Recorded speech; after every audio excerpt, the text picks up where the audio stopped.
everyone, welcome back to Gracie May's Tarot. I'm in a very good mood today. I just had lunch with an old coworker and it was beautiful. I had the best salad, I got ravioli to take home. It was just a very nice day. It's also just perfect weather outside. I'm hoping to film outside like once my phone charges up, so possibly getting 2 readings done today, which is awesome.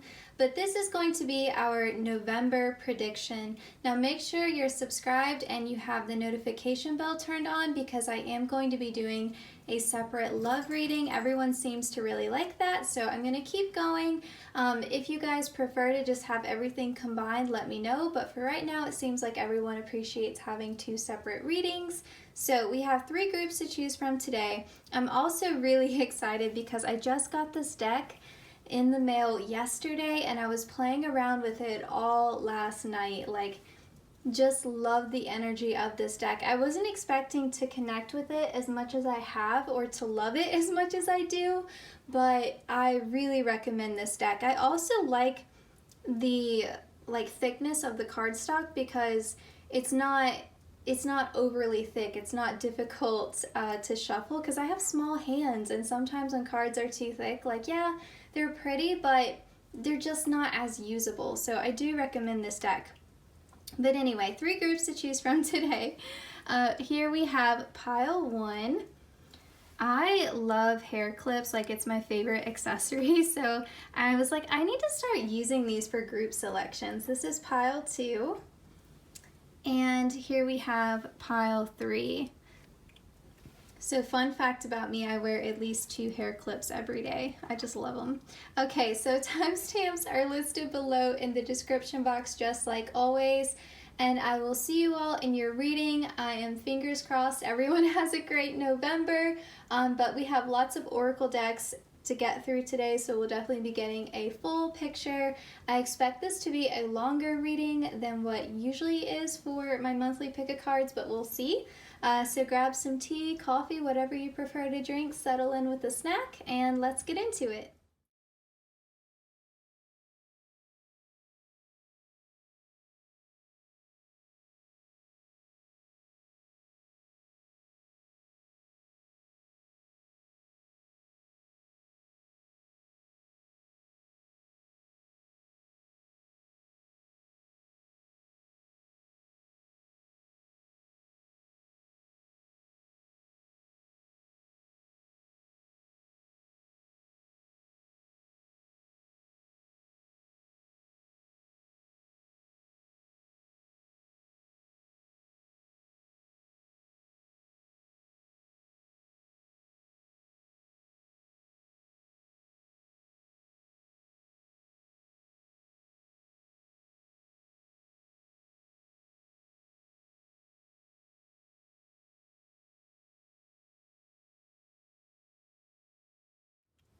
Hi pile 1, welcome to your reading. This is my favorite hair clip, it's so cute.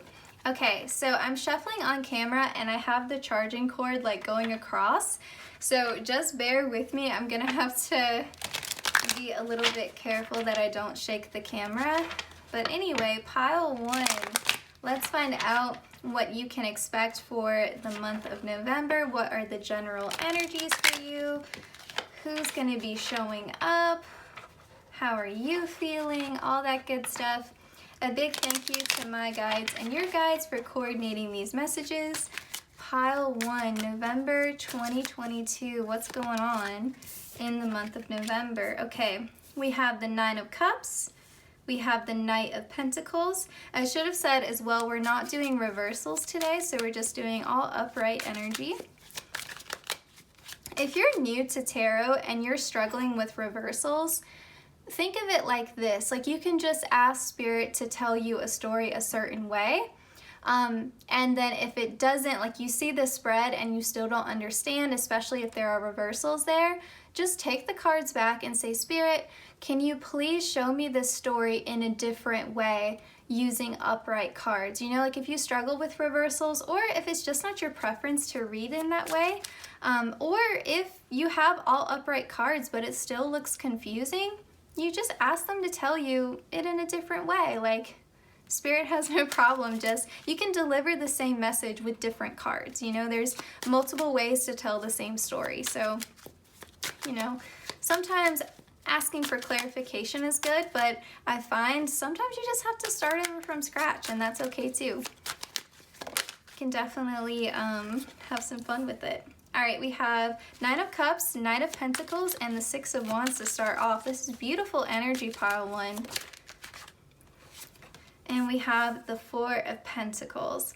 I think that's all I want to do for your tarot. We will look at your bottom of the deck, which is the Chariot. I'm just going to make sure that all these cards are visible to you. They are beautiful. Okay. So this is gorgeous energy for the month of November. You have a card here that talks about movement and success and putting yourself in the driver's seat. You have a card here that talks about wish fulfillment. You have a card here that talks about slow and steady wins the race. You know, real progress built brick by brick that's gonna last. Stable foundations, right? Getting your life together, getting your ducks in a row. You have Six of Wands. This is a card about success, right? People celebrating you. You know, you have cause to celebrate. You have cause to be proud of yourself.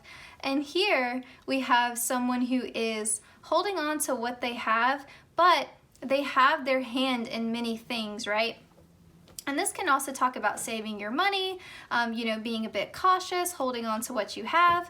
But in terms of like the greater context of your reading with this Four of Pentacles, the way this is showing up to me is that in the month of November, you're gonna have your hand in quite a lot of different projects, in a sense of like you're juggling multiple goals. Like there's several things that you want to accomplish in the month of November. It's not just one thing or one area of your life. So this is a general reading, but you can apply it how it resonates. So for some of you, you know, maybe you're wanting to start a whole new like daily routine. Maybe you're wanting to start a new self-care routine. Maybe you're also wanting to meet a certain career goal, or you want to find a new job or find a new place to live. You know, you're kind of taking stock of your life and you're saying, this is what I want to change. And even though we're talking about November, the energy of this to me kind of feels like New Year's resolutions. Like even though, you know, we're not even at the end of 2022, it's like you're already planning on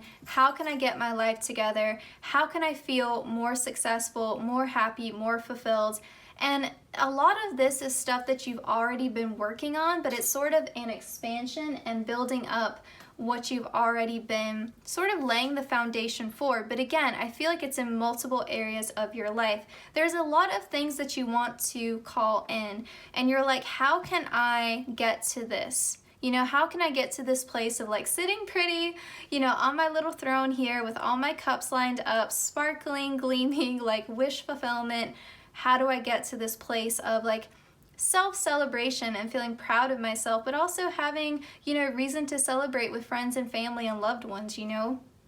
So I do feel like you're building a lot in November, but it definitely feels like an expansion of what is already there. Maybe you are adding in some new smaller goals or restructuring kind of like your day-to-day routine, you know, that kind of energy. But I think for the most part, the way this looks to me is that you've already sort of built some of these foundations and you're expanding upon them. So, you know, maybe you've been working out here and there and you've seen some progress, but you're like, no, like I want to fully commit to a set routine. Or, you know, maybe you've made some changes like even to like your skincare routine, you know? Or maybe you've started journaling, but you haven't committed to doing it every day. And you're like, I want to do it every day and I want to do a dream journal. You know, you're sort of focused on self-development and how to get yourself where you want to be. Because it really feels like you want to get to this place of feeling confident, and not to say that you're not already confident, but you want to get to this place where you're confident in who you are, where you're headed, what your plan is, and sort of just feeling proud of your choices and where you're going and where you're headed. Like you want to feel confident that the decisions that you're making in the month of November are going to lead you to this success, this feeling of pride in your life. And yeah, I think you want to stand tall and feel strong. The Chariot talks about decision making, right? Like you got to decide which way you're going to go. Where are you going to drive this chariot? And so I really feel like there are some key decisions that have to be made in the month of November, but I do feel like you're taking a very grounded, stable approach. But, we have this beautiful balance here between water, earth, fire. It's all there. So I feel like, yes, you're making decisions that are practical, but you're also making decisions that are in alignment with your heart, your passion, your creative energy, and your emotional fulfillment. So, it's just a beautiful, balanced energy in the month of November for you. Also, as I'm talking, I just realized I think I want to use the Astro Dice for you all. I didn't even think about that. Sorry, I know the noise is probably bad. Give me a second. Okay, if you're wearing headphones, you might want to turn the volume down. We are going to roll some Astro Dice for you. So, pile 1, what can you expect in the month of November? Pile 1. Okay, so let's get these moved up here. I'm laughing because we have the 10th house here, which talks about career. So I do feel like for a lot of you, you are very focused on your goals in terms of like what is going to bring you that financial, not only stability, but the security and the abundance that you're wanting. What is going to give you that sense of financial freedom and safety? How can you move towards that? And I also feel like, given that we have Mercury and Gemini here as well, you're wanting to have the freedom to speak your truth and to know that when you're walking into a room, you want to feel like you're in alignment with your truth. You don't want to be in these toxic spaces where you can't speak up for yourself, you can't advocate for yourself, you feel like you're being silenced, you feel like you're repressing yourself, you feel like you're not living up to your full potential. And you don't want to be in environments or friendships or relationships that aren't reflective of like where you're headed. Because I really feel like for this group, in pile 1, you do tend to be like my ambitious, goal-oriented pile. You do tend to be like my strong group. And I feel like there's such an energy here of wanting to feel free. Like you're so ambitious, you're so driven, and that's all well and good, but you want to feel free. You don't want to feel like you're working so hard to contribute to someone else's dream. Like you want to be living your dream life. And so there is an energy here of like wanting to live in your truth, wanting to have the freedom to speak your truth, and not wanting to be bogged down by these like toxic environments and situations and maybe even relationships that you have outgrown. And so I do think, yes, this is about status with Capricorn energy, but it's not status to appeal to other people or to impress other people. It's more about wanting to be proud of yourself. And when you're proud of yourself, you glow from within, and then that expands outward, right? Like that is what is good for the collective. That is what brings light to the world, not trying to live to serve other people's dreams or to impress other people. And so yeah, there's an energy here of like, what choices and decisions need to be made? What have I been putting off? What do I need to just make a final decision about? Because this is where I want to be headed, and it's time to build. It's time to build. Like she is bringing this pentacle to her. She has these 4 of pentacles. We know she wants to get to the 10, right? We're building, we're moving. Like both of these horses are headed towards her. So you're building. This is beautiful. It really feels like, the goal here is to literally create a life that you will love. And so that's the energy that you're bringing into the month of November. And so there may be things that, end in November. There may be things that maybe even end, have already ended at the end of October. Sorry, I'm stumbling over my words. There may have been some things that you've already cut out, but I definitely feel like the energy here is supporting new, moving in a better direction. You want to find success, but not in just a material way. Like, you want to feel successful in the sense of like, I like who I am. I don't have to defend or justify my choices to anybody because I know what I want and what I'm about. Here we go again, like synchronicity, right? You see the repeating Gemini here. We've got leadership and courage. I really feel like it's a beautiful balance again between that fire and earth energy here, because this is making me think of earth sign energy and this is making me think of fire energy just with the words that are present. But with leadership here, like, you're taking control of your life, and it's kind of like the universe or your spirit guides have handed you over the reins. You know, they're like, we don't want you to feel like you're a victim of circumstance or these outside external forces. Like, we trust you. Like, we have guided you to this place. We've guided you to this precipice, and we want you to take that final leap. Like, we want you to put yourself in the driver's seat because we trust your decision making, we trust your discernment, and we know that you have what it takes to see this through, whatever it is, you know, whatever that ultimate vision you have in your head of like, this is what my dream life would be, or this is, you know, what needs to happen for me to love my life and to feel good about who I am. There it is. Like, you know, let's move towards that vision and be brave enough, you know, because there are sacrifices and risks that have to be taken, right? Like, you have to let certain things go to create that space to be filled with something else. So, you know, if that means leaving your dead-end job, it means leaving your dead-end job. You know, it means leaving relationships where you feel like everything is off balance, you know, it feels toxic, it feels like it's not serving you. Like, things that have to be cut out have to be cut out. And they could even be, you know, unhealthy habits that you know that you have. So if you're spending too much money, you're not budgeting, you know, you're engaging in coping skills that you know are maladaptive, you know, like gambling or you know, binging on really unhealthy food that makes you feel sick afterwards, you know, whatever it is.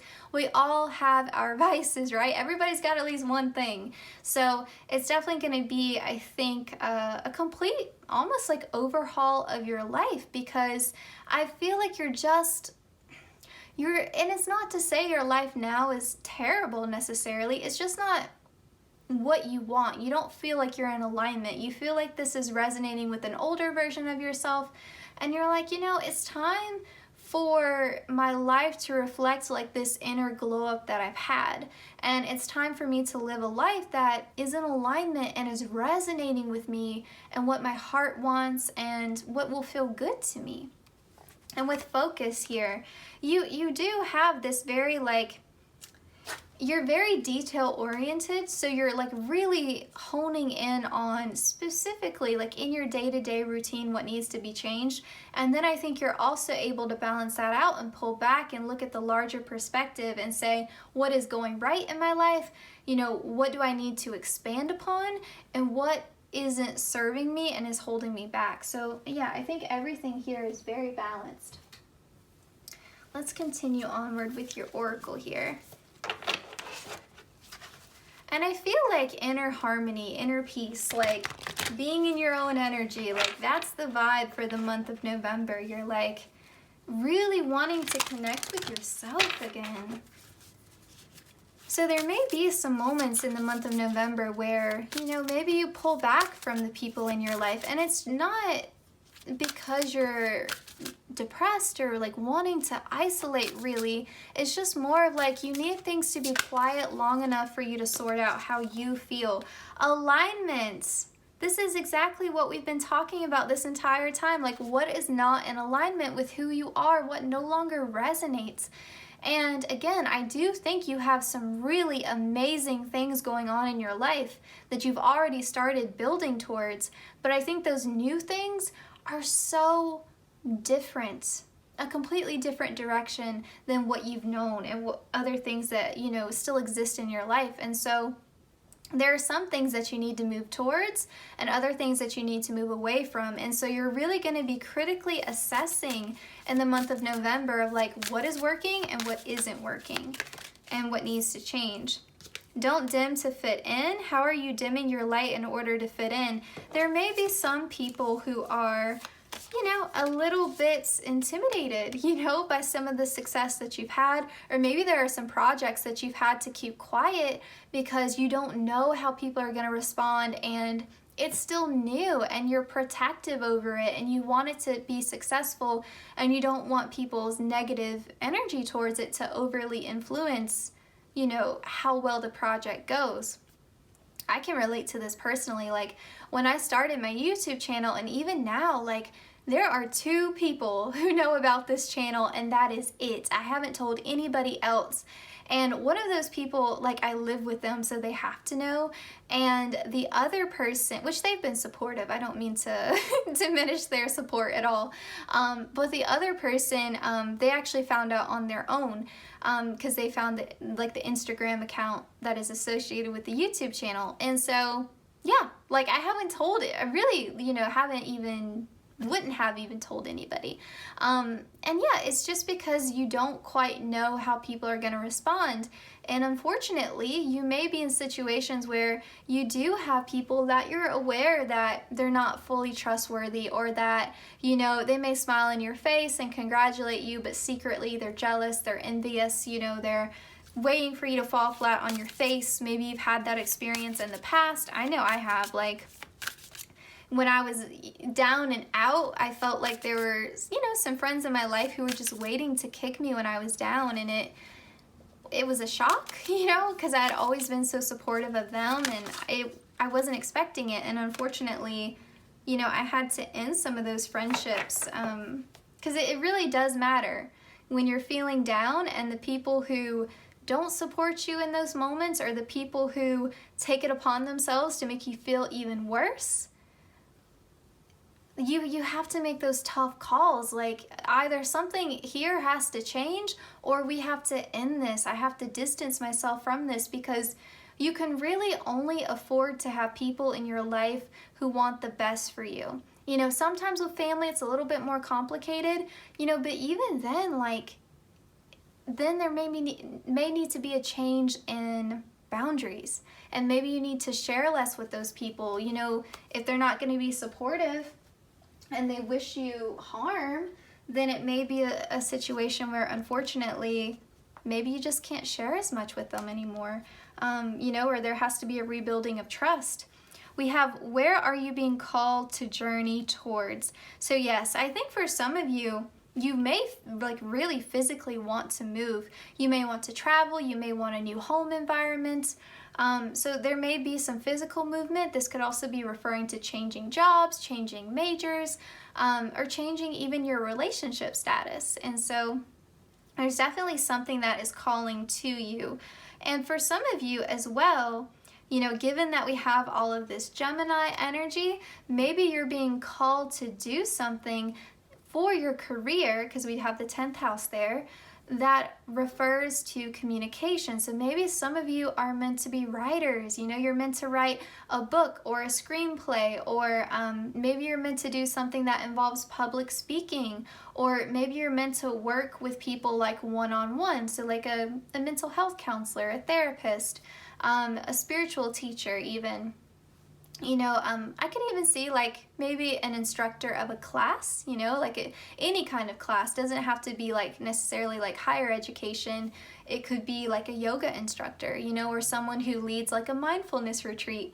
But definitely, like, I feel like something in your soul's purpose. I do have a soul's purpose video on this channel already, but I think something that you're being called to right now involves communication and opening up that throat chakra. And this could be also talking about, again, like speaking your truth, standing up for yourself, standing up for what you believe in, and understanding that you're not required to explain your decisions to other people. You don't have to justify your choices to other people. They just are what they are, and people can accept it or not, but at the end of the day, it doesn't matter. Like, you can only live your life for yourself, because otherwise you end up with a life that is reflective of what someone else is wanting and their heart's desires, or their opinions and their experiences, rather than what actually is in alignment for your highest good. And so, yes, I do feel like in the month of November, you may be getting some downloads, or maybe there's an epiphany moment, or you're just feeling those tugs on your heartstrings that's pulling you towards something. Yeah, and again, like I can myself relate to this. Like I have started a book, stopped a book, started a book, you know, like I really want to write a novel. I read so much. I love to read. It's my favorite hobby. I like to read cards, but I like to read books. And so I want to write a novel, and I've started it, but I can't hardly find the time to, you know, commit to it. And so, yeah, it's gonna possibly be for some of you, like there needs to be a restructuring in your routine. Like maybe you already know what you want to do, and it's been in the back of your mind maybe even since childhood. Like I can remember, you know, reading my Goosebumps books when I was little and being like, I could do this. You know, so there may be something that you have a talent for that goes back to childhood, and you've just never explored it. And so maybe it's time to explore it, especially if it's in relation to communication. This could even be like, you know, trying your hand at stand-up comedy. Like again, it doesn't necessarily have to be written word. It could be, you know, orally as well. Okay, so let's find an archetype. Which archetype will best represent your energy in the month of November? Pile 1, which archetype best represents your energy in the month of November? We have the Eternal Child. Yeah, some of you are really being called to explore something that you used to love in childhood. It says determination to remain young in body, mind, and spirit, ability to see things with fresh eyes. It does feel like, you see how everything's so yellow and golden? Like it really does feel like the month of November is capitalizing off of, I think, a glow up that you've already experienced, or it's sort of like a continuation of that glow up, because it's about connecting to that inner light and that inner guidance. You know, what is my inner voice telling me to do? Where is my heart leading me to? Because you are the light, right? So like you're meant to follow your own light here. And yeah, I really feel like you want to feel free. You want to feel light again. You don't want to feel like things are so heavy and so dark and you can't find the sun for the life of you, you know? And again, like it's not about seeking something outside of yourself. It's about connecting to your voice again, connecting to your heart space again. What do you want? And I just think it's so important, and it's quite a radical thing. You know, it's easy to say, like, follow your heart, follow your intuition, follow your inner guidance. It's so easy to say that, but in practice, everything we are taught in our society tells us the opposite. And so I feel like, you know, it bears saying, and it bears repeating, that it's brave. You know, you got the courage card. It is brave to do this. It is brave to take that leap of faith and to say, you know, I don't have any hard evidence. I don't have any proof that this is all going to work out for me, but I'm going to try, and I'm going to trust. Try and trust. Like that is your method in the month of November, like balancing out putting in the effort and then trusting that those seeds that you're planting are going to grow, you know, leaving that part up to spirit to work out for you. And so, yeah, I feel like you're smiling for no reason in the month of November. You know, you're just in your own energy. You're releasing what you need to release, cutting ties where you need to sever them, and you're welcoming in what you need to bring in. And yeah, it feels like you're in flow in the month of November. Everything is flowing. What are the archetypes for the people in your life? What is the significant external energy here that you're dealing with in the month of November? How are other people showing up in your life in the month of November, pile 1? Okay, we have selfless devotion and single-minded dedication to spirit. And we also have desire to balance the scales of justice, righteousness on behalf of society or one's own self. I feel like this is speaking to the fact that for quite a bit, maybe even like 2 weeks, all together in the month of November, you really may be pulling back from other people, connecting to spirit, connecting to your inner guidance, and that's it. Like you're kind of closed out to all the other chatter. Even if you're around other people, it's like you're in your head, you're not fully present. And that is helping rebalance the scales, because I do think that for many of you, you've been giving away, or too much of your energy has just been overly influenced by other people, or has just been leaked out because you've been in these these negative environments. I think even as you try to protect yourself, you can only do so much, when it's day in and day out. Like if you've been in a toxic work environment, or, you're in a romantic partnership that's really run its course kind of thing. Maybe you've had family issues, or even for some of you, this is nothing new. This is something you've been dealing with your whole life, same old nonsense, different day. And so I do feel like for a good part of the month of November, you're pulling back a bit, but that is rebalancing the scales. And so when you do come out of that cocoon, you've retained your light and you have a grip on it. And so it doesn't feel like, your interactions are draining to you. So I think that's really a positive thing that's coming out in the month of November for you, is that your relationships with other people, whether they be romantic, platonic, or with family, they are definitely going to be more balanced, more harmonious. Pile 1, what else do we need to know about your month of November? Pile 1, is there something that we're not seeing, Spirit? Is there something that we need to touch upon for the month of November for my pile 1s? I'm not taking those cards. This deck's a little bit difficult because as much as I've used it, the cards still stick together. Drives me nuts. Okay, we have Frog Spirit, clear out the clutter, and if we add the 2 and the 8, we have a 10. So I do feel like you're closing out an old cycle, and this is like a new chapter, new you kind of energy here. And clearing out the clutter is really emphasizing what we've already been talking about, is that some things in your life have to go. And you may find yourself like wanting to clear out some physical possessions as well in the month of November. Maybe you're wanting to donate some things to charity, but for others of you, it's bigger. You're like, this job has got to go. This relationship has got to go. This friendship has got to go.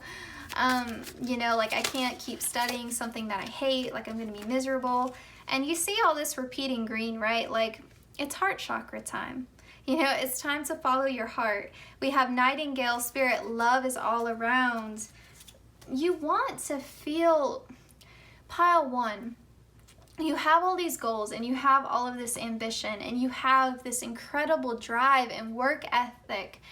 And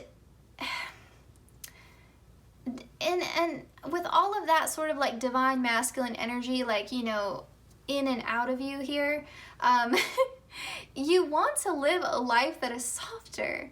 Like even with all of these like concrete goals, dreams, visions, like ideas for the future, and like all this hard work you're putting in, you still want to live a softer life. Like you want to live a life that feels and is beautiful.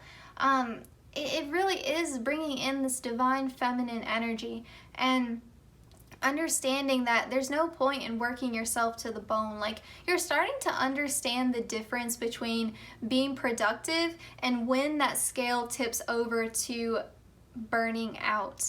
And that burnout is unproductive, okay? So working yourself to the point of burnout is counterproductive. And so you're starting to understand, like, how can I balance this out, And so I do feel like the divine masculine and the divine feminine is equally present in the month of November for your energy, which is great.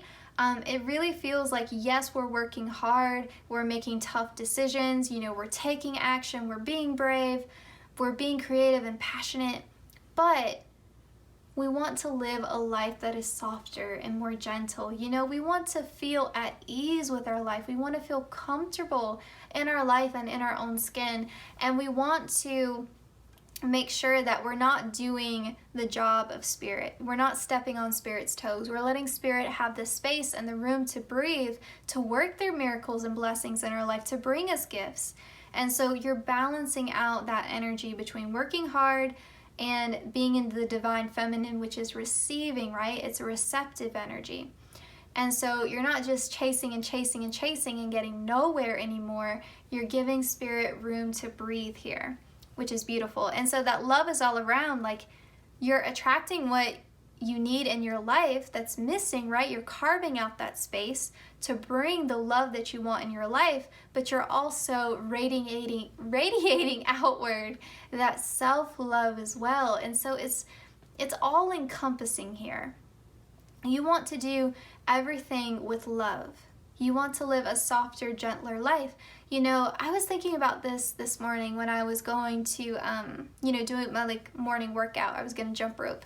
And I was like, why am I rushing outside, rushing to put on my shoes, rushing to get, my little drink and, my earbuds and all this stuff. Why am I doing this? Slow down. What is the rush? Am I what? I'm trimming off 5 minutes here? Stop. I forced myself to slow down. And before, I started my workout, I was like, I need to set intentions. I need to set intentions. I need to express gratitude towards my body. I was going full on. I was like, let me express gratitude to Mother Gaia because it's a beautiful, beautiful day. Let me express gratitude to Spirit. Let me express gratitude to my physical body. Let me take a moment to apologize to my physical body for every time I've talked poorly to it.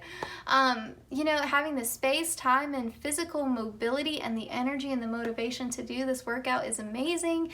Let me set my intentions. Let me have this energy I'm putting into my workout channel into my manifestations and, only bringing in what is of the highest good. I was just going through all of it. And so I feel like there is a call for you, Pile 1, in the month of November to live a life that's more intentional. You don't have to go so over the top as I did, but take those moments for quiet self-reflection. Take those moments to set intentions before you do something. If I sit down to film a tarot reading, let's take a moment to set intentions for this reading resonating with everyone who finds it, for this reading to reach a wide audience and, give people the comfort and the clarity that they need, and, apply that to how it resonates in your life. Set those intentions before you do the thing that's meant to help you get to your goal, and express gratitude along the way for all the help and support that you get, because it is important. Okay, let's look at the 2 major themes of your life in the month of November, Pile 1. What are the 2 major themes in your life in the month of November? What do you need to know, Pile 1? So we're going to get 2 cards here. And of course, they fell on the floor. We have Psychic Protection. Around me now, a shield of gold protecting me, strong and bold. And we have Aphrodite, I call to thee to bring a true love here to me, love. So given that you got this card, as well as love is all around, the Nightingale spirit, which also nightingales, find your voice, sing your own song, right? Follow the tune of your heart. Okay, you definitely want to watch the love reading that I am going to be posting. The bottom of the deck for you was beauty. So I do feel like, again, that divine feminine energy has been lacking in your life. I do feel like you're comfortable in that divine masculine of let's get stuff done. So you are bringing in more of a divine feminine energy, which will attract true love. So, if you've been wanting more romantic love in your life, regardless of whether you're single or you're in a committed relationship, you can still benefit from the energy of love. So definitely check out the November love prediction because I have a feeling yours is going to be great. So be on the lookout for that. Also, I'm seeing a lot of repeating 4s, right? So stability, let's build new foundations. What needs to be stripped away and what needs to be brought in. And I think that if you are feeling fearful about making those hard choices, making the decision to sever certain things in your life and to rebuild, or even even when you find success, like, it can feel a bit scary, right? Like when things start to go really well, you're like, oh, I didn't expect to get this far. Like, I don't want to drop the ball, you know? I experienced that with this YouTube channel. I'm like, things are growing, things are doing well, but, you know, like, what if I mess it up? What if I drop the ball somehow? You know, like, what if something, I don't know, like, you can imagine a ton of, like, horrible scenarios, right? But you have to push through that fear, you know? You can be scared and do it anyway. And so Spirit is saying, like, we got your back. And, you know, if you try to end maybe certain connections that aren't serving you anymore, or you walk away from toxic environments, yeah, there's going to be pushback, because people were benefiting from your light in those situations. And when you remove that light, people get angry, right? When the sun goes away, people get angry. And so that doesn't mean that you made the wrong choice. It doesn't mean that you're at fault here. It doesn't mean that you've done anything wrong or you betrayed anyone. You have to do what is best for you at the end of the day. The last 3 jobs I left, which granted, like, you know, they were spread out. I was there for a while, but people were so mad. And, you know, it's because I do my job. I work hard. I'm pleasant to work with. And, you know, at my current job, I had a situation where, you know, when I put in my 2 weeks notice, people were, well, it was actually a 3-week notice, but people were really upset with me.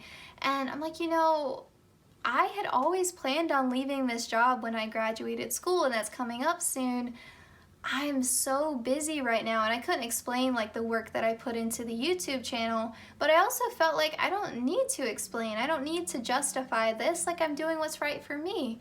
You know, if this work environment wasn't as toxic as it is, if other people would do their job and pull their weight and not, you know, all these office politics and drama and pettiness, you know, like, it's draining to be in that environment. And, you know, I got to a point where I was like, the patients are the easiest part of my job. You know, it's like my coworkers and all these changes in management and these people coming in and out, like a high turnover rate, it brings you down. And I was like, you know, I don't have to explain any of this to you. I'm just done. Sometimes you can be just done. You know, like, I've had friends in the past who, again, like when I was going through that really difficult period in my life, I mean, just kicked me completely when I was down, and I had to end the friendship. And I mean, people were angry with me. One friendship in particular, it was 2 significant friendships that ended up ending. One of them was newer, so it was less difficult, but the other one, you know, I had been back and forth about the friendship for like 2 or 3 years. There were so many situations where it was just out and out disrespect. And I was like, this is not what friendship is. And I felt so much guilt about ending the friendship because, you know, like, you feel an obligation to people, and it's hard to end a friendship, right? It's not the same as ending a romantic partnership. And, you know, they just weren't respecting my boundaries whatsoever. And, you know, were just actively putting me down to make themselves feel better and, you know, not wishing me well. And so it was just a very negative energy. But the pushback, oh my gosh, like, I ended up having to change my phone number. It was so bad. And unfortunately, you may be encountering that pile 1 in the month of November, where you try to end something and the pushback is just awful. But stay the course. Stay the course. Know that those people who are thinking very negatively of you and maybe even telling lies and spreading gossip and things like that, they can't hurt you. They can't touch you. You are divinely protected. And Spirit wants you to stay in this energy of love, because there are so many positive, wonderful things coming in for you, pile 1, that what you are leaving behind is of no concern to you. Spirit is saying, don't even make that your business. You know, what other people say and do is just not, it's just not relevant. You know, it just doesn't matter anymore. You know, you're living your life for yourself now. And, you know, if people had acted right, there wouldn't be a need for you to leave. So we have Go With The Flow here. This is actually my favorite card in this deck.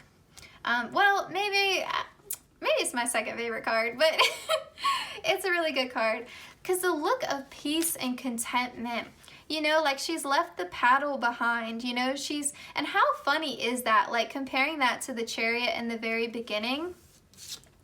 again, November is about balance. Like, you know when to make your decisions and when to put in, like, when to exercise your free will, let's say that. And you also know when to hand things over to spirit and go with the flow. You know, I love and let go. My life is in perfect flow. Like, you know when it's your time to step up and when it's your time to step back. You know, you see how she's left the paddle behind. You know, her hands are treading water. She's connected to her heart space, and she's trusting that spirit is going to bring her what is in alignment with her highest good and what is in alignment with her heart. You know, what is matching the vibrational alignment of her heartbeat. You know, like, literally, that's what it is. And so, yeah, I feel like you've mastered this whole taking action and then letting go, taking action and then letting go.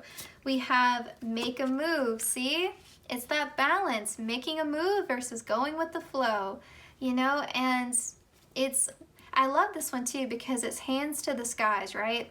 But your feet are still in the water. You know, like, you're casting the energy of your heart and what your heart wants with the water, and you're sending that energy outward towards the skies, towards the heavens, right? Asking spirit, okay, this is what my heart wants. I'm casting my spell here, setting my intentions, taking the action. I'm dancing in the water, and then I'm sending that energy outward, and spirit, you do your part now and let the sun come down, right? So it's beautiful, beautiful balanced energy. There's going to be a lot for you to be grateful and thankful for because you're definitely bringing in what you want. Now, you may not have everything you want by the end of November, but you're on the right path towards it. And I would definitely say, again, it's like a jump start on sort of that energy of the new year. Like, when 2023 starts, you're going to be in a prime position to receive everything you've ever been wanting. You know, like that, again, that vision that you have for, like, your dream life or a life that you're in love with. Expect that, you know, sooner rather than later, because you've brought in those intentions before the new year has even started. You've made the decision to start a new chapter in your life. You made the decision to end cycles that weren't serving you. So you're getting a jump start on this whole process here. Okay, I'm looking around because I have decks everywhere. Okay, now we're going to move into your self-care portion of your reading, and that will close everything out. So, pile 1, what are your self-care wisdom messages for the month of November? Pile 1, self-care wisdom messages for the month of November here. Pile 1, please, Spirit. Okay, we have action. Baby steps are still steps, and they're better than standing still. It does. It feels like, okay, go confidently in the direction of your dreams, but it doesn't all have to be accomplished in a day, right? It may not all come together by the end of November, but you'll be on the right path, right? Like, you'll get there eventually. Just keep moving when you're asked to move. And then we have ease. See? Balance, balance, balance, balance. All of your cards are about balance because you get action and now you have ease. This is beautiful too with the cherry blossoms. It's making me think of springtime. I feel like if you balance this energy like we've been talking about, you would see the fruits of your labor by spring, you know? It says, today I allow life to be easy. Yeah, there's an easiness here. The action doesn't have to be a struggle. You know, not everything has to be hard. I feel like we're told this lie like over and over again, and I've fallen for it myself so many times that, like, you know, the only way to find success, the only way to find happiness is to work hard for it, you know, and it's just not true. Like, there are so many hard-working, motivated, smart, talented people, and they can't get ahead, you know? Like, privilege is a thing. Extenuating circumstances happen, you know? Like, we're not, hard work, intelligence, talent, sometimes it's not enough, you know? And that's where spirit comes in, and I feel like you're finally learning that. You're finally learning how to step back and let spirit take over, because there are some things that are outside of your control, you know? And Spirit can really help you bring in the right people, circumstances, and opportunities to achieve what you want to achieve. And so, yeah, like you don't have to do all of this all on your own. So connecting with fire, so maybe some candle magic could help you set some intentions, you know, work on your manifestations. Going to a bonfire with friends could also be fun. We have deep breathing here. So grounding and center to that heart space, right? And then we also have, oh, that's funny. I was just saying grounding and then you got ground yourself. So yeah, connecting with Mother Gaia could also be really beneficial in the month of November. You know, like you can literally just like walk across the grass and like imagine roots coming over your feet, you know, things like that could be helpful. You could also meditate outside. You can go read a book outside. You can journal outside, just really connecting with nature. Sometimes I like to just go outside and like watch the butterflies and the bees and the birds. Like there's like little lizards. There's a lot of wildlife in my backyard. I feel very thankful for that. But yeah, it's like, or even just watching the clouds pass by, you know, things like that. And then we also have movement. So again, like being still, being grounded, and then moving. And this can be gentle movement, you know, this doesn't mean that you have to do some very strenuous exercise. Like I know everyone has different like physical mobility levels, I guess you could say. Yeah, it can be gentle movement. It can be a mindful walk outside. It can be yoga. It could be Tai Chi, you know, even. It can be a very gentle movement. It doesn't have to be, you know, I'm gonna go run on a treadmill for an hour or something like that. Okay, so we are going to end your reading now with a Thera-pets message and we'll be done. So this says, feeling worried doesn't mean anything. Bad is going to happen. You're going to get through this fine. You always find a way. Yeah, because it takes bravery, you know, to like walk away from certain things. You know, if it's walking away from a friendship, you're like, am I ever going to meet another friend that I can laugh with like that? Because it's hard, you know, like there will be friends where you laugh so much together, you have so much fun, but then you know that they're a bad influence on you, or you know that they act really disrespectfully towards you, you know, or they put you down a lot, or they're kind of mean, or, you know, they have something that's not in alignment with your values, that kind of thing. And so, you know, you have to let go of the good with the bad, unfortunately, sometimes. And so that could be like, you know, you're leaving a job and you're like, oh man, like, you know, this is going to put me like financially back. This is going to be a strain on my finances. You know, what if I never find a job where I make more money than this? You know, there is that fear. That fear is going to come up, but you will find a way through it. And if some unforeseen circumstances happen in the month of November, understand that that may be that point where Spirit is trying to hand you the reins. They're trying to push you in the cart, in the chariot, and force you to move. So we didn't get the Tower card, we didn't get anything scary, but if there is some sort of unforeseen circumstance that happens, understand that it's just Spirit handing you the reins and wanting you to take back control of your life. So, Pile 1, this was your reading. I hope it resonated. I hope you enjoyed it. Please consider liking, commenting, sharing, and subscribing, hitting the notification bell so you always know when I upload. The easiest way to support the channel is to watch the ads. I know they can be annoying. You don't have to listen to them. You can put it on low volume or mute it in the background. That's fine. It definitely helps me though, and I do greatly appreciate it because I understand that's your time. And yeah, thank you for letting me do this reading for you. I am sending you positive vibes, wishing you the very best in the month of November and for the rest of the year, of course. And I will see you all in my next one. Don't forget to check out the love prediction video. And yeah, take care, Pile 1.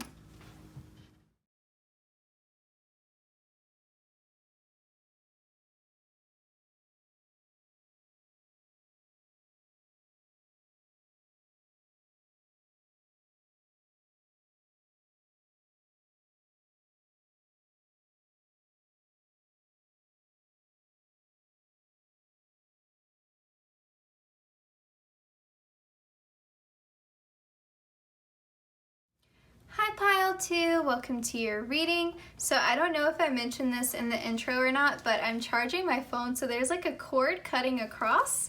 So just be a little bit patient with me because I kind of have to lean in an awkward way to shuffle the cards. But pile 2, so this is the general prediction. There will be a love prediction uploaded separately, so make sure you have the notification bell turned on, you're subscribed, and all that good stuff. Pile 2, a big thank you to my guides and your guides for coordinating these messages. We're also just doing all uprights today, no reversals. So pile 2, please Spirit. We're already like off to the races. I'm just gonna take these 2 cards and then we'll continue on here. What's the energy for the month of November for my pile 2s, please Spirit? What can they expect in the month of November? What is happening for them? What is their energy? What energy are they encountering? I just want to make sure, can you see everything? I want to get one more card and then we'll take your bottom of the deck. Oh, this is beautiful. Pile 2, look at you. Okay, we have this 7 of Cups as your bottom of the deck energy here. I feel like for you all, pile 2, I feel like you've been through kind of like this period where you were starting to wonder if anything was ever gonna change. Like you were starting to wonder, like, is there ever sort of a turning point in my life? You know, like when am I gonna start to see things come together, because they've been quite stagnant.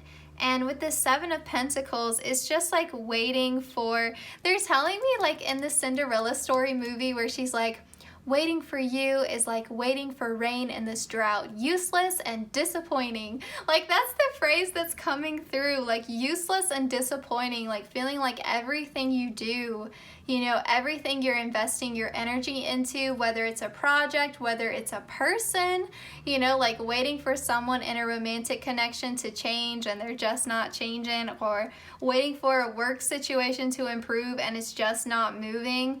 Like you've just been staring and staring, waiting for these pentacles to grow, waiting for this 9 of Pentacles to come in, and you're like how much more do I need to heal? How much more do I need to change? Like how many more cycles of this am I gonna go through before something happens? And it's like to the point to where you're like, I just need a timeout. Like, I just need to take a break from all this. I just need to sleep away my troubles. Like, I'm over it, you know? And Spirit is saying, like, please don't feel like you're trapped in this situation. Okay, I'm hearing the landscapers outside. I hate when they do this. They come at odd times. I'm going to have to, unfortunately, continue your reading, like, after they're gone. I don't want you to hear that noise in the background. It's gonna get louder and louder as they go through the front yard. So pause this and I will see you guys in a bit. All right, pile 2, it looks like they've packed up their stuff, so I think that it's safe to restart your reading.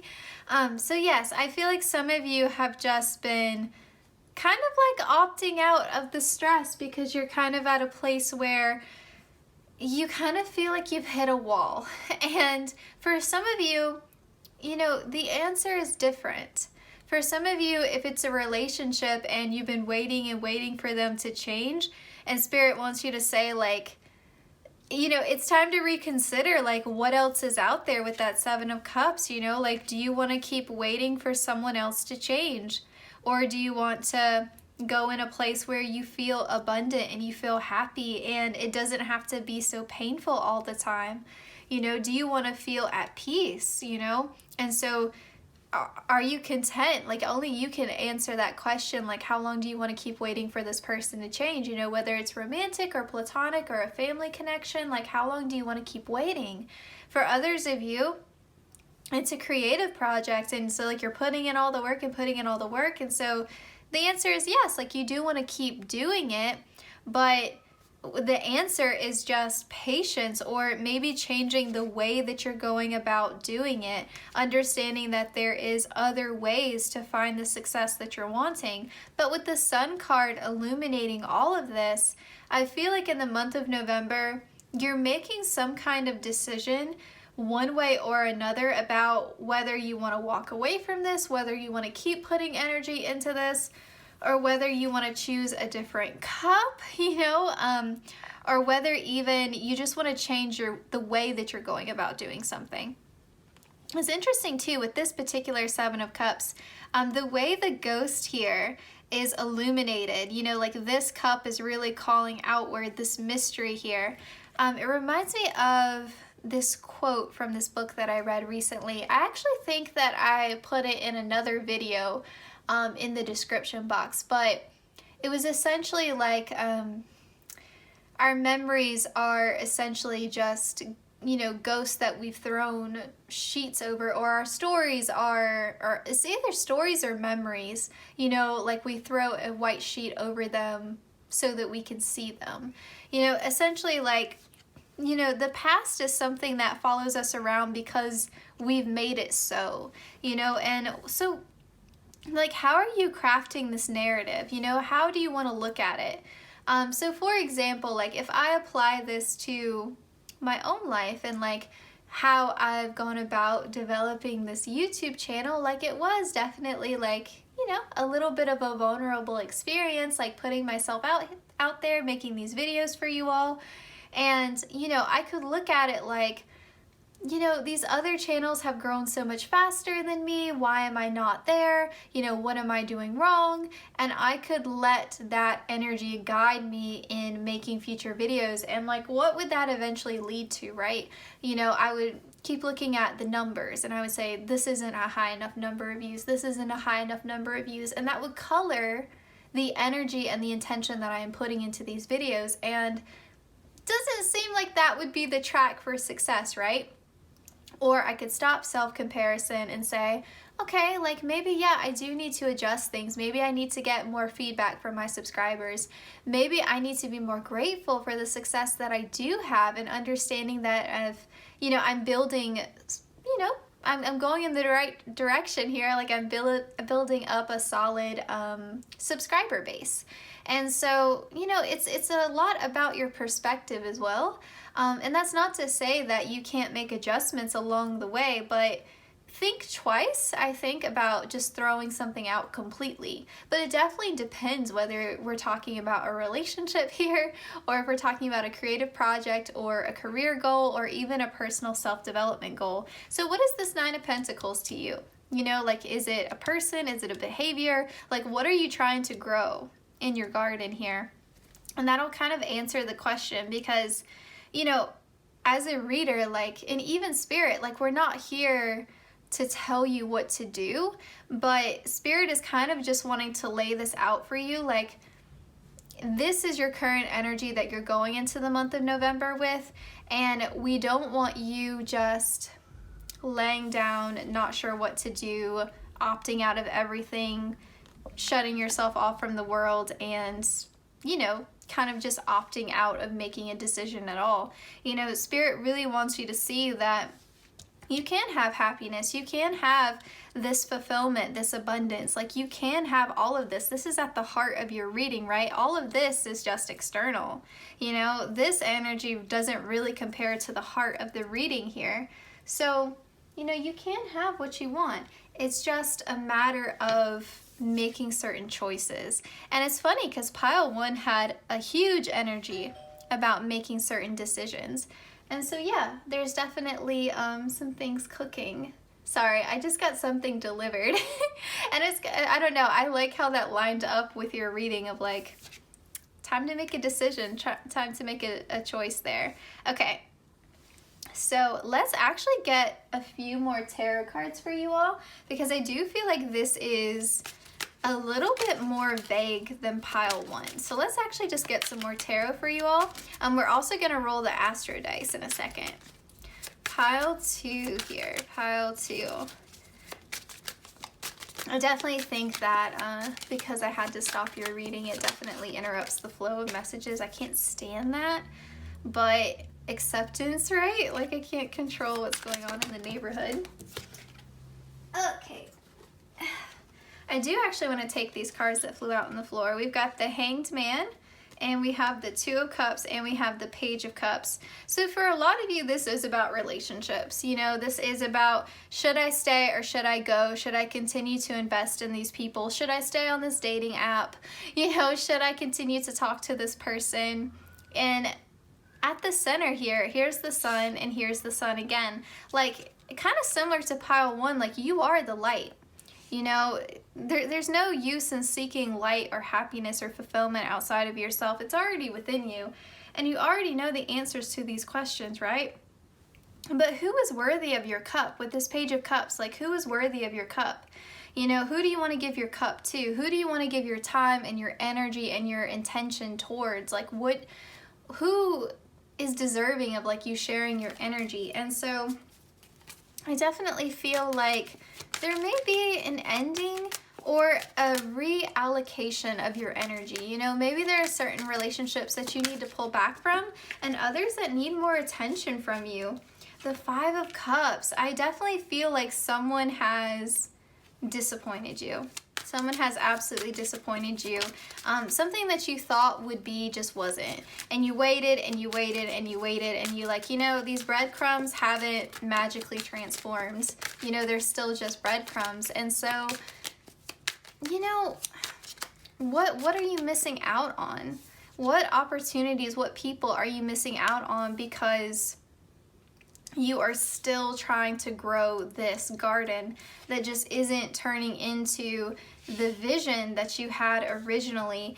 And, you know, you can be the light, you can be the sun in the garden, nurturing all of the seeds all day long, but other people have to put in the emotion, you know, like they have to give to you, like you are giving your light, they have to give the water, right? Otherwise nothing is blooming. You can't do it all on your own. The Emperor, this can be read in two different ways. And on one hand, like, you know, you're setting firm boundaries, you're like, you know, I'm pulling back my energy, I'm staying in my power, I'm not giving my energy to people who cannot reciprocate. And, you know, if that makes me seem stoic or reserved or unemotional, then so be it. But I'm not going to continue to pour myself into people who could really care less. For others of you, like, you want an emperor, like you want someone who is a strong divine masculine, someone who is honest about what they want, someone who's mature and empowered and has their own stuff going, and not someone who is emotionally immature. And it's not that the emperor is like the most like connected to his emotions kind of person. Like, he's not the King of Cups, but the Emperor is someone who is mature. Like, they're not childish, like they have their life together. Yeah. Oh my gosh, I just said the King of Cups, and here's the King of Cups. And then here we have the Tower. Yeah, there's something ending in the month of November. I think that Nine of Wands, here we go. Now the story is, bottom of the deck we have the Lovers. Okay, the story is coming together, pile 2. Okay, here it is. For a lot of you, this is talking about a relationship. If you are resonating more with the career, creative project messages in the beginning, that's fine. This could be a diverse group, and that's okay. It's a general reading. But these messages here are for people who were really resonating with that, pouring yourself into connections or one specific relationship that is giving you nothing in return, or nonsense, stress in return. So, King of Cups, Nine of Wands, Tower, the Lovers. You may have a significant argument, you know, and it may be something small that just tips you over the edge. It may be something major that comes to light, you know, a betrayal, something that someone was doing behind your back that was shady. It may just be that you've reached a breaking point with this. Like, again, it may be something small that just pushes you over the edge because this tension has been building and building and building with the Nine of Wands. Like, you were tired, you were exhausted, you have nothing left to give to this because you have just been completely and totally depleted. and you were wanting the Lovers, like you were wanting a divine counterpart, a soulmate. You are wanting like your one true love, the person you're going to settle down with. You want connections where everything is balanced. The Lovers also talks about a decision, a choice that needs to be made. 2 cards here talking about choice. And so it's funny, like 2 cards talking about choice, and then we have the Tower, which is like unexpected, divine intervention, tough love, change out of nowhere, right? A sudden storm you weren't prepared for, your tower crumbling. And so I think the interesting message here for you, pile 2, is that you can't stop the emotion. You can't repress it. You can't stop the words from coming out. You can't stop the rage, the anger, the grief, the loss, the disappointment. It bubbles to the surface. And so your emotions, your emotional response to the BS that you've been enduring, this imbalanced connection or multiple connections even in your life that have just been stressful and making you feel so depleted. You know, that 9 of Wands, like how much longer do I have to stand my ground here? You can't stop the emotion. So this emotional response, even if you're typically someone who is very controlled, very cool, calm, collected, nothing can get you out of your energy, you're getting out of your energy in the month of November. There's some argument, some conflict that is happening, and your emotional response acts like a tower moment because it forces you to make that choice, make that decision, because Spirit wants you to choose the energy of the Lovers. Spirit doesn't want you to be stuck in this. But again, this is happening because of your own emotional maturity and your understanding that you deserve someone who can emotionally fulfill you, but also someone who meets your practical needs and someone who's very mature. So yeah, definitely like you're wanting an emotionally mature divine masculine energy in your life and you're not getting it. And so this Tower moment is like a point of reckoning. Oh man, they've started up again. Okay. If it gets really loud, I'll have to stop again. But it's like this point of reckoning, you know, you just can't take it anymore and you shouldn't have to. And so Spirit, again, isn't forcing the situation. Like Spirit isn't causing this person to leave. You know, Spirit isn't having this person abandon you. That's not it. You're the one who is cutting it off, ending it, you know, it's sort of just like Spirit may be orchestrating sort of that last final straw that results in this argument, or Spirit may be forcing something to the light, something that was hidden, something that you need to know about, you know, if this person's been sneaky, shady, that kind of thing. But ultimately, this Tower is your emotional response. And it needs to happen. Like, you need to get angry. Pile two. Like, sometimes our anger is protective. You know, don't feel ashamed. Don't feel bad about yourself. Don't feel guilty for losing your cool. It doesn't make you less spiritual. It doesn't make you less connected to the divine. You need to get angry. You need to feel rage, okay? Because it is going to protect you from staying in this energy. It's going to help show you the right choice that needs to be made that puts you on the path towards, you know, finding your future spouse, soulmate, true love, whatever, or even just healthy connections in general, healthy relationships, healthy friendships. It's getting super loud, so we're gonna have to pause your reading again. I'm so sorry, pal, too. All right, I'm back. I think we have like a moment of reprieve because they're working on the other side of the house now. But you see how this crown is coming down and then this is causing like all of this fire? It feels like you're stepping into like your king or your queen energy, you know, like you're standing up for yourself and saying like enough is enough. And even with the way this Lovers card is depicted here, it looks almost like she's meeting her like mirror self, like she's meeting her shadow self. And it's almost like your light is being drained so much and your shadow self is saying like, let me step up, let me help you, let us come together, because you keep repressing your anger, you keep repressing your rage and your frustration, because you view that as something that is undesirable, and you want to feel like peaceful and content, and like sort of that mystic kind of energy, and because you're a spiritual person and you want to stay in the light and you don't want other people overly affecting you. And so it's sort of like your shadow takes over, but in a good way. Like your anger is protective. Your anger is saying like, this isn't serving us, and it's time for this moment of reckoning. It's time for this moment of truth. It's time for a choice to be made. Either step up or I'm walking away, because this is not sustainable. So while I was waiting for things to like quiet down, I went ahead and rolled your astro dice. So we have Taurus, we have the Sun, and we have the 4th house, which is associated with Cancer. The Sun is associated with Leo, and then Taurus is associated with the 2nd house. Okay. I definitely feel like with this Taurus energy, someone in your life has just been so stubborn, unwilling to change, unwilling to compromise, unwilling to meet you anywhere. For others of you, this is saying that you've been kind of stubborn in your approach towards something and you've been unwilling to adjust.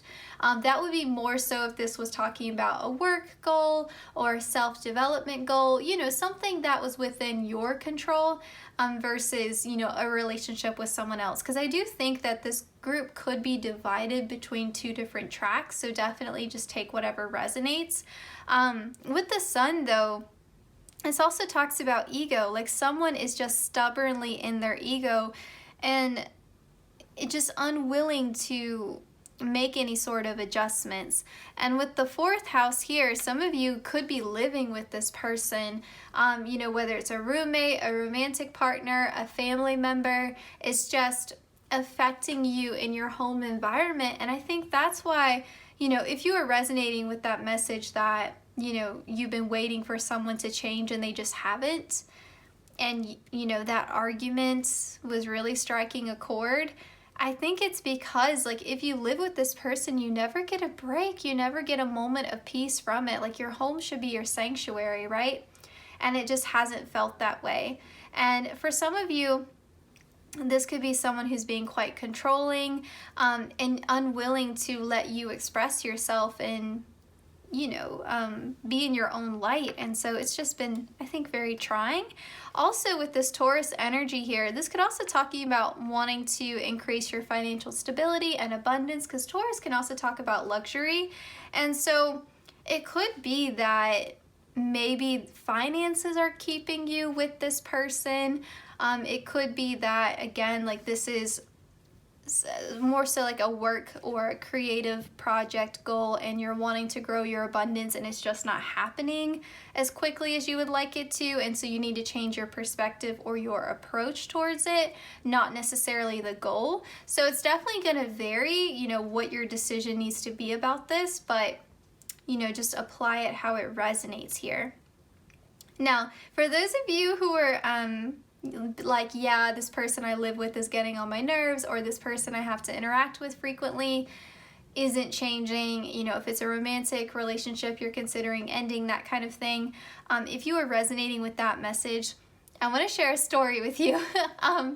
So, if you want to skip past this part, feel free to, but I don't know if I've told this story before, but everyone tends to get a kick out of it.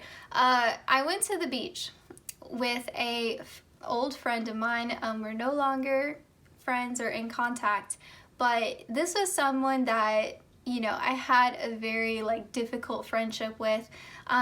We would laugh, we would have such a good time. We had a similar sense of humor. We had a nice rapport back and forth, but they were just someone who was a bad friend. They would continuously make plans and then flake out on them. They were always at least 30 minutes late if we were meant to hang out. They would just talk over me or put me down. Like, they just weren't a good friend. They weren't supportive, you know, and they could be quite controlling. You know, if I was spending time with other people, that was somehow a problem, that kind of thing. So both flaky and possessive, like, that's a difficult combo, right? So, especially for a friendship. And so I went to the beach with them, against my better judgment, but I drove us down there. And while I'm the type of person, like, you know, we're going on a trip together, and so I'm gonna, you know, like, it's the mom side to me, like, okay, I'm gonna pack us snacks, you know, I'm gonna make sure, like, we have a nice playlist for the road, you know, like, I want it to be a good time. And so, you know, I made sure, like, all of our favorite snacks and drinks, I had a cooler and all this stuff, and Cheez-Its were in that pack. And it was like a large bag of Cheez-Its because it was meant to last us throughout, like, the whole trip. And as a side note, if you guys haven't tried the toasty Cheez-Its, I can't buy them because I eat them too much. If I overeat it, I just don't buy it anymore. So a lot of my favorite things I just don't buy. But the toasty Cheez-Its, if you haven't tried them, they're delicious. But anyway, she was eating Cheez-Its in the car, and I looked over and I was like, did you just spill Cheez-Its? She was like, oh, it's just a couple, like, I picked it up, whatever. And, like, I'm trying to focus on the road. I'm a very, like, careful driver, and so I was like, okay, whatever, you know, I'm not gonna give her, like, the 5th degree about this. And I forgot about it, you know, and when I came back from the beach, I mean, I was there, I think, like, 5 days at least. When I got back from the beach, she had messaged me and said that she dropped her ID in my, or like her driver's license in my car, or it was a credit card, I don't know, it was something she lost in my car. And so I was like, okay, I'm gonna go outside and look for it. Well, I go outside and I look for it, and as I'm looking in my car for it, she just happens to pull up outside my house. So I was like, the universe, like, really timed this perfectly. I had pulled back my seat to look under, you know, the seat for the card that she had lost. I see, I kid you not, like an entire, like, half a bag's worth of Cheez-Its, like a massive pile of Cheez-Its under the car seat. And I am a very neat and clean person. Like, that is one thing that everyone who knows me knows that about me, is that Bethany is a stickler for things being clean. And you don't want to leave food in your car, especially over the course of, like, 5 days. Like, you let these Cheez-Its sit in there, you knew how many Cheez-Its you spilled, because it was like half a bag. There's no way you didn't notice that. You spilled over half a bag of, like, a family-sized box of Cheez-Its. It was a lot of Cheez-Its. Oh my God. And, like, if you leave food in your car like that, you will get ants, and ants will leave, like, this gross sap to attract more ants. It's horrible. Thankfully, I didn't have ants in my car, but I've seen what that looks like because I know some dirty people, and it's not, I was so livid. I can't even describe to you how angry I was, because it was just quintessential her behavior. Like, she was just, it's disrespectful, and it's like, you know how clean I am. This was like my first car. Well, I'm saying it's my first car. It's still the car that I have. It's been a great car. But I love my car, and, like, it's something I paid for myself. No one bought me this car. And, you know, I've had it for a long time, and I treat it well, and it's my baby. And it was just so disrespectful on so many different levels. And, you know, again, like, the universe timed this out. Like, I was like, I found all these Cheez-Its. And this is back when I was a little bit more of a doormat back then, let's put it that way. And so, like, when she saw all the Cheez-Its, she was just like, did you find my card? And I'm like, yeah, here it is. And then she just left. Like, she didn't clean it up, she didn't apologize, she didn't acknowledge it, and I was just done. Like, I know it sounds petty, but it was sort of like, God, what's that? There's a movie, no, it's not a movie. It's a TV show, The Golden Girls. There is an episode of The Golden Girls where Blanche does Dorothy dirty, and Dorothy goes, it's years, it's a pattern of disrespect and betrayal. Like, it is like multiple things piled up, and the Cheez-Its were the tipping point. I can't even describe to you the rage that I felt. And, you know, like, me now, I would have made her clean it up, and you know, we would have had it out, to be honest. But back then I just let her go, and I was like, well, that's the end of this friendship. And I did, like, I cut it off, like, it's done. And so I think you may have a moment like that in November where it's like a small thing, but it pushes you over the edge because it's not about the Cheez-Its. You know, like, you may feel like that in November. You're like, Bethany said this, and it's not about the Cheez-Its. It is about the pattern of disrespect that I have repeatedly endured with this person, and I've had enough, you know, because they're not going to change. And so, yeah, I just had to share that story with you. All right, so let's move on. What is your main archetype here? How are you presenting? What is your energy in the month of November? Pile 2. What is your energy in the month of November? Pile 2. What is your energy in the month of November? Pile 2. Pile 2. We've got a magical child. This is cute because I'm pretty sure pile 1 got the eternal child. So it says, seeing the potential for sacred beauty in all things, the belief that everything is possible. Let me tell you, when you leave behind something that's toxic, or you leave behind an energy of dissatisfaction, or like seeing the glass half empty, you know, that kind of vibe, when you let that go, you feel light as air. And I feel like that's how you feel. Like, it's almost like you just start to appreciate all the little things that maybe you were rushing by before. You know, so like if you've been giving your all into a work situation or a creative project, a side hustle, a personal self-development goal, like I want to, I don't know, make a certain lifestyle change, like you want to start working out or you want to become a vegetarian or something like that. You've been giving your all into something, and it's kind of just overshadowed every other aspect of your life. Or you've been giving your all to a friendship or a romantic partnership or a dynamic with a family member, or you've been trying to make a toxic living situation work with a roommate who is like from HE double hockey sticks, like you just can't take it anymore. When you let that go and you see it just burn to the ground, you know, you really do start to appreciate everything else that was being overshadowed by it. All the little things, you know, like you're tasting your food now. You're breathing in the fresh air. You're noticing the weather. You know, like all the things that you were rushing by before, you know, because I feel like your mind has just been really fixated or overwhelmed on what hasn't been working out. And yeah, I really feel like you're going to start to feel like a child of the divine. What is the energy from other people in your life in the month of November? What energy are my pile 2s dealing with in the month of November? I really feel like Spirit is just protecting you so much in the month of November. We've got Detective here. Great powers of observation and intuition, desire to seek out the truth. And then shadow attributes, falsifying information. I feel like someone in your circle or in your life, we've got the Mother.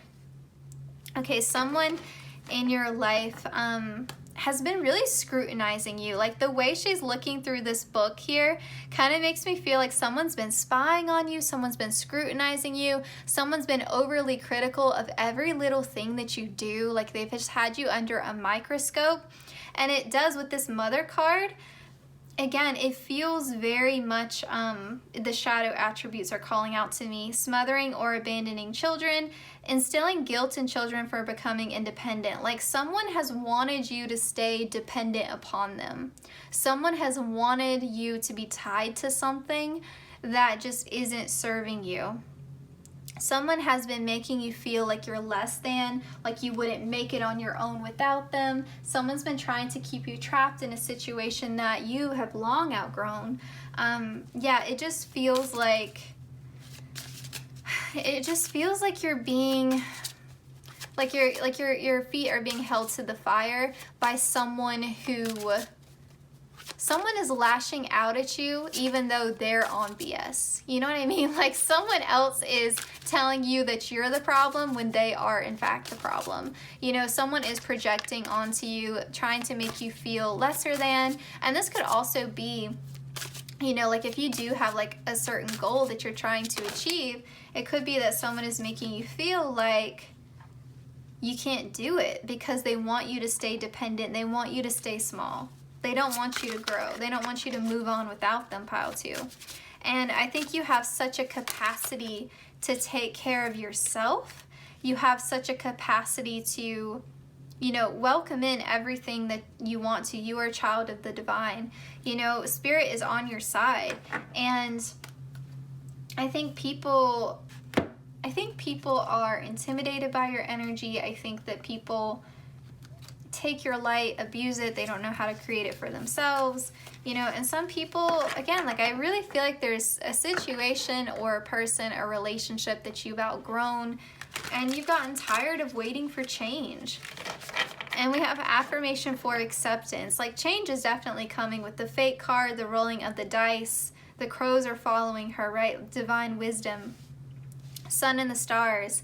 You know, like you are the sun here. Like we've repeatedly gotten this image of, you know, someone being illuminated by the sun. You are the sun, but you're also the master of the moon, the master of change and emotions. I feel like you have so much potential, pile 2, and it's being stifled. There's something in your life that is stifling you, and it's either your approach to it or you're not seeing the other possibilities that are out there, or you're waiting for dead grass to grow and it's just never gonna be it. You know, it's never gonna be what you want it to be. And, you know, you're tired of waiting for change, but I feel like with the tornado here, like it's your own emotions that are sparking this change. It's gonna be that point of reckoning where you say like, I can't do this anymore. And your emotions are serving as a tower moment to clear out whatever it is that needs to be cleared out, because something has to change and a choice has to be made here. Like you can't continue on this same path. You know, it's time for you to transform. The 11, like what are you wanting to manifest? What change are you wanting to call in? Because November feels like that point of reckoning. Yeah, your life is becoming more beautiful, but it's gonna have to be as a result of that strong emotional response. I think it's going to be difficult. I think it's going to be overwhelming. But what is on the other side of that is so beautiful and so worth it. You know, I'm really like being called to a certain time period in my life because I really like the energy of this reading reminds me so strongly of like 2019 in my life. And there were so many unforeseen circumstances, so many people shocked me. There was so much that was brought to the light during that year that was just devastating. And it was the first time in my life, and I think that if you're a woman watching this and you're from a similar culture or the same culture as I am, you'll relate to this, but you know, we're taught that anger is something to be repressed. You know, anger is not something that is desirable. And it was the first time in my life where I felt like where I gave into it. Where I said, yeah, I am angry. Like, you know, I was so much more comfortable saying that I felt hurt, or, you know, like I felt sad. I was so much more comfortable saying that. It was a completely new statement for me to say that I'm angry. And I got angry one good time. It was like the first time I was ever truly angry. I didn't just forgive someone right away. I didn't just try to let it go, forgive and forget. I was raised on forgive and forget as a saying. But I got angry and I stayed angry. And I had to work through that anger. But that anger demanded to be felt. You know, and that anger helped me grow in ways that I never thought were possible. Like I definitely attribute that anger that I felt, that rage that I felt with the opening of my throat chakra. Like I was no longer always taking the path of least resistance, always biting my tongue, never speaking up for myself and what I thought was right, or speaking up for other people. Like I wasn't repressing my voice anymore. I found my voice. And so things that I'd always been afraid of, like public speaking, or again, like advocating for myself, advocating for other people, no longer was a problem. And I use my voice so much now in everything that I do. And yeah, I never would have transformed in that manner had I not felt the anger. And you see the crown above the butterfly's head, like again, stepping into that king or queen energy. It's time. Like, it's time to realize your own power and your place in the universe. And I know that is a grand statement to make, but you deserve to be able to speak up, and you deserve to feel the full range of your emotions without shame. You know, the anger demands to be felt, just like pain or hurt or sadness or happiness, joy, love. Like, it demands to be felt. We have the peacock spirit, let it shine. Yeah, like there are people who are benefiting in your life from you staying small, and for you staying in the shadows, and for you not speaking up for your truth. And it's definitely time for you to feel free to be able to do that. And I think also this kind of just goes back to the more success that you get, the more people have to say about it, right? Like, the more success you get, the more spotlight is on you, the more people have to say, right? The more opinions come out to play. And so pile 2, I do feel like there is sort of, again, like you see how the light is shining outward from like the heart space here? Regardless of what they say about you as you continue on this journey, they can't diminish your light, you know, like it's yours to claim.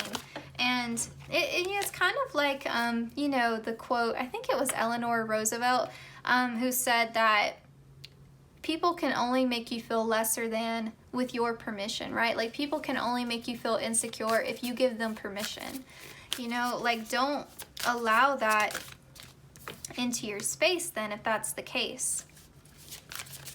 The age of light, you've been training for this for lifetimes. It's that inner light, like finally understanding that no one can take your success from you. No one can take what is meant for you from you. Like, there's no need for a competition. There's no need for comparison. And there's no need to feel like you have to settle for a relationship that is not what you want it to be. Okay? Like, if it's a friendship or a romantic partnership or a living situation, even with like roommates, you don't have to settle. You know, you don't have to stay in situations and connections where you feel like your light is repressed, you know? With this take a break, a life's work, not a season, get off the treadmill, and this play card, have fun, celebrate, don't be so serious. If you are resonating with that creative project not taking off like you want it to, or you not, you know, being where you want to be in your career, and you're just waiting and waiting and waiting for things to, you know, improve, for your ship to come in. If you are resonating with that message, as weird as it sounds, I think taking a break, giving yourself time to have fun, but also to rest, I think will actually help you get closer to your goal faster. I do think some of you are teetering on burnout, and Spirit really wants you to avoid that. And for others of you, you know, if you're leaving behind a romantic partnership, definitely check out the love prediction for this month. But if you're leaving behind a romantic partnership, getting yourself back out there and into the world and having some fun could bring you the right person. Because with the 4th house, some of you have been staying in the house too much. You need to get back. You need to get out there a little bit, if you're able to, of course. We have duality here, and we have positivity. I do think that that goes back to seeing the glass half full versus seeing the glass half empty. You know, like, both perspectives are valid in their own way, but what is going to benefit you in this situation? Like, don't be afraid to have hope. You know, don't be afraid to say, like, everything's going to work out best case scenario. Don't be afraid to say positive affirmations. You know, because I think sometimes we just have a fear of getting our hopes up and getting disappointed. You know, but ultimately, it's going to benefit you so much more in the long run to hope for the best, to wish for the best, to believe that you deserve the best. And there's always going to be, with the duality card, like, you know, some of these endings in your life may be bittersweet, you know. You know, you may miss certain aspects of a person if you have to let a connection go, or if you have to distance yourself from somebody. But ultimately, you know, you have to ask yourself, is it worth me continuing to have this stress? Is it worth it for me to continue to exercise patience with someone who doesn't seem like it's ever going to, someone who's never going to change? We have peace here. Goddess, in your sacred name, a light within me, peace is flame. I think that is where you're headed towards. Like, it's almost a sort of a situation where things have to get worse before it gets better. And, you know, I think that is absolutely in relation to your emotional state. Like, you're going to be pushed to a breaking point. You're going to get angry. You may do things that are out of character for you. You know, you may raise your voice and you never yell, you know, and you may say, like, who am I right now? And that may be uncomfortable. But I think ultimately, like, your anger is there. It's almost like we have to raise your blood pressure to lower it. Like, we have to get you angry to bring you to a place of peace, because your anger is serving as sort of just like this protective shield to push out what needs to leave your life, you know, or what you need to distance yourself from at the very least. You know, and that Sagittarius energy, the 9, and even just the orange flowers here as well, you know, the fire, Leo energy as well, I'm picking up. It's absolutely about being honest, being blunt, being bold, being brave enough to say how you feel, regardless of, like, you know, your internal peace can never come at the sacrifice of minimizing or avoiding external conflict. If you have to have more external conflict in your life to maintain your inner peace, then so be it. Like, I mean, you just have to say how you feel and let the chips fall where they may, because if you stay quiet, if you don't stand up for yourself or someone else or some sort of injustice, and you keep taking and taking and taking it, you end up being angry at yourself. You end up resenting yourself. And pile 2, you can't afford to do that. The most important relationship in your life is your relationship with yourself. And you deserve to like who you see in the mirror. I think you're becoming so much more wise. Yeah, it says, on a Wednesday with a waxing moon, let wisdom come and be renewed. I wonder if a Wednesday is going to be really significant in your month of November. Bottom of the deck, we have romance. So some of you, this is 100% talking about your love life. You know, a romantic partnership that's maybe run its course or has been disappointing you for a long time. But yes, I definitely feel like you're becoming so much more wiser. Like, you're learning these important lessons. You're learning how to stand up for yourself. You're learning how to speak your truth. You're learning when to take a break. You're learning when you need to change your perspective. Like, there's so much here. And I think this is why it's such a diverse group, because, and I know the messages are all over the place. Like, I'm well aware of that, but I feel like this is a diverse group because given that the fact that it's a general reading, you all have different things that you're learning, different things that you need to grow. And so the situations are going to vary, the lessons are going to vary, but what is tying your group together is that you're learning things about yourself and how you relate to other people and how you relate to your work. And as you are learning those things, you are ascending. And so what is tying this group together is the fact that you are learning how to make peace with your emotions. You're learning that your emotions are not a separate entity from yourself. They are you. And so it's nothing like, there's no sort of like,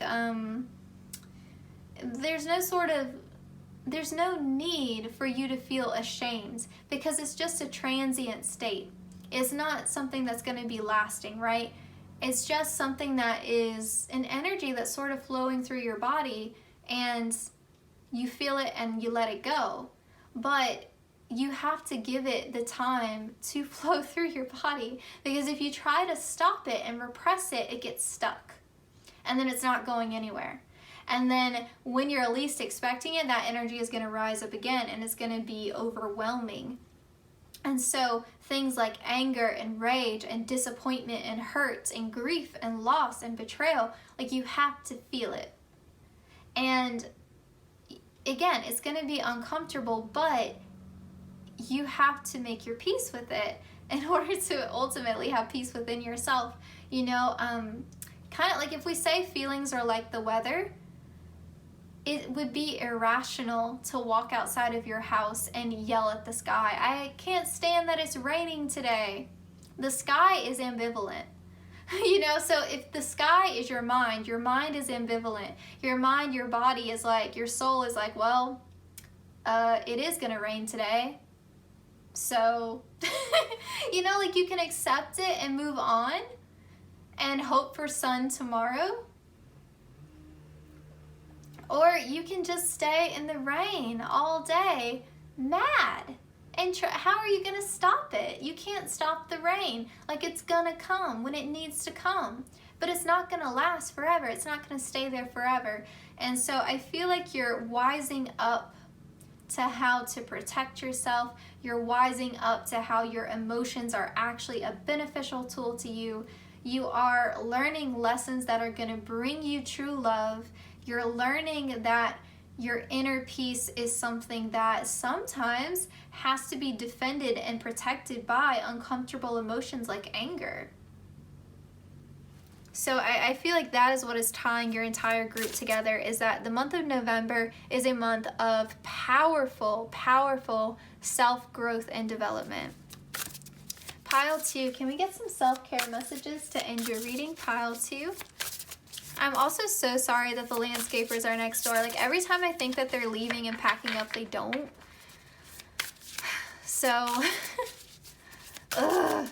it is what it is, right? Like, I can't control it. All right, pile 2. Self-care messages for the month of November. Pile 2, pile 2.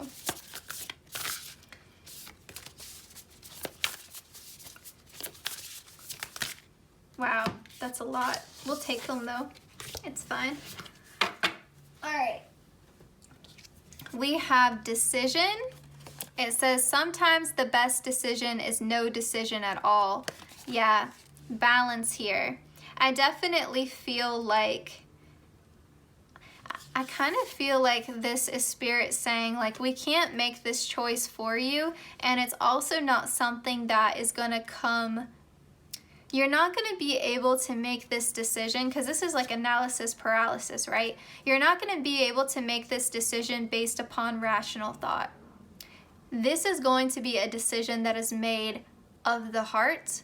This is going to be an emotional decision. This decision isn't going to be something that you're like, I decide to do this. No. Something is going to happen. You're going to have a strong emotional reaction to it, and the chips are going to fall where they fall, and then you're going to rebuild from there. But you're not making a conscious decision like, I am leaving this person. No, it's going to be like an argument happens, you have an emotional response, and then you look around when the storm clears and everything has changed. And again, like, you can apply that to a work situation. You know, you can surprise yourself, like, you know, you can go kind of like on The Office when, oh my gosh, when Michael, they won't let him throw his like anniversary, like he's worked at the company for however long and he wants to throw his party, and he wants to have like all this stuff at the party, and he can't get David Wallace on the phone to approve the budget, and they're saying he can't have a party at all or whatever. And so he ends up driving to New York, and you know, David Wallace is like, okay, I'm sorry, you're right, you should have been able to get me on the phone. I'll get you your shrimp or whatever it is that he's wanting. I forget what he's wanting. And Michael's like, you know what? I quit. And he loved that job, but he was so angry. He was like, you know, I put all this time into this company and I can't even get you on the phone, and you've lied to me and said that you weren't here, but you were. And yeah, he just quit. And so it may be something like that at your work where you've just been taking and taking and taking, and something happens at work and you get so angry and you're like, I quit. And it shocks you because it wasn't something you decided. It wasn't something that you sat down and logically planned out. You were just like, I've had enough. And it's protection because you weren't meant to stay in that. So again, just take whatever resonates. Okay, we have Rebel. It's time to celebrate the fact that you don't fit in, stand on your own 2 feet. Yeah, I mean, you've got a different vibe, Pile 2. Like, that's the thing, like, your differences, your uniqueness, that's what makes you, like, special, you know? That's your individuality. It's not something that should be repressed, you know? If people are telling you you're too much, be like, well, maybe you're not enough, you know? Like, you keep telling me I'm too much, maybe you're not enough. You know, like, stop. People, if they're in your life and they're judging you in that manner and making you feel like you're wrong for having feelings, you're wrong for having like normal emotional responses, that's something to distance yourself from, okay? Like, you're not meant to be a robot. We have time. Time spent worrying is time spent. I think, you know, when the dust clears, don't worry about it. It was meant to be, don't stress, Pile 2, because I do feel like it may feel like an emotional roller coaster a little bit, and Spirit does not want you to be stressed about it. And I also feel like with this Rebel card, like, I've definitely had experiences in connections where, you know, I felt like I would express something like, hey, you know, like, when you did this, I found that to be hurtful.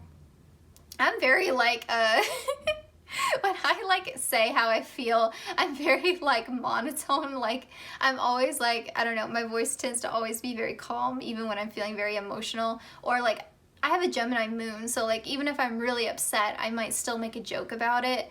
I think sometimes if you have an air sign moon, maybe you'll relate to this, but sometimes like when I'm upset, it doesn't come off that way. Like, people don't take it seriously because I'm not crying or like hysterical, but I'm still angry, or I'm still like sad or hurt or whatever. And so it like would frustrate me to no end when I would say like, hey, you know, like, when you did this, I found that to be hurtful or, you know, disrespectful or whatever. And, you know, like, I wouldn't do that to you, and I expect the same courtesy back, kind of thing. And it drives me insane to be told, well, you took it the wrong way. Okay. Okay, we have a difference in perspective here.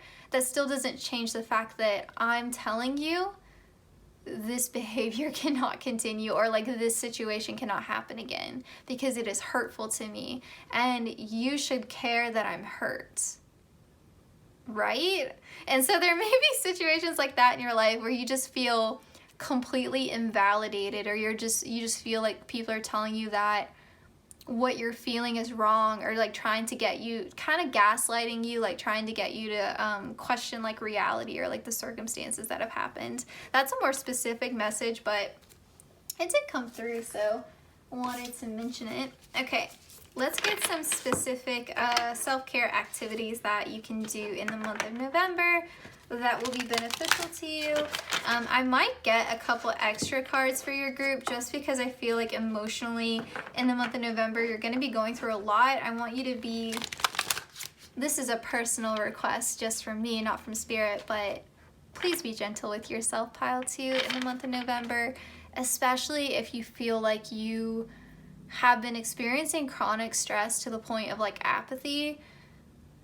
Please, you know, take some time for yourself, because you deserve it. And you are worth it 100%. Okay, we've got watch a movie. This is one of my favorite cards, just because of like the coffee and the cute little cat being all cuddly. Watch a movie. Or, you know, if movies aren't your thing, you can binge watch your favorite TV show, that kind of thing. We've got abundance planning. I feel like if you are resonating with that message of like, I've got to get out of my living situation, this could be definitely helpful for you. Or especially too, like if you're having work stress, you know, planning a way out of that. We've got health checkup. So if you, I feel like this card's always a little bit scary, like, oh, am I sick?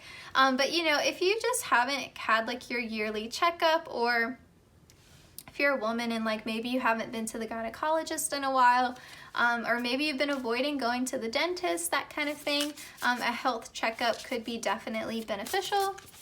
Just to make sure everything's okay. It's good to have that preventative care, right? And then we have spend time with friends. I like this card too, so cute. Okay, let's get, I think, 2 extras for you all, because I just feel like it's a stressful month, kind of. And I don't want you to like dread the month. I just feel like growth is, I don't mean to put a bad taste in your mouth for like what November is going to be like, because it's definitely going to put you in such an amazing place, and you're going to feel so grateful like for everything that happens in the month of November. But it's kind of like a hindsight 2020 kind of thing. Like when you're going through it emotionally, I just feel like it's going to be a lot. And I also feel like, I just feel like change is hard. You know, growth can be painful. And even though that part of it isn't ideal, it is part of the process of becoming.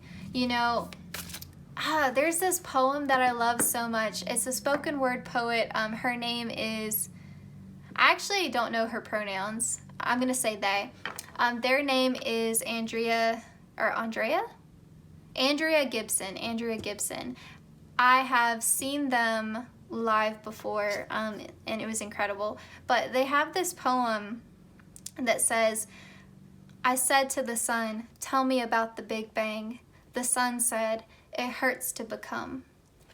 I don't know the name of the poem anymore. It's been a while since I have listened to them, but I think if you look up that line, it should tell you the name of the poem, or just their name. But yes, Andrea Gibson. That is sort of the energy, like it hurts to become.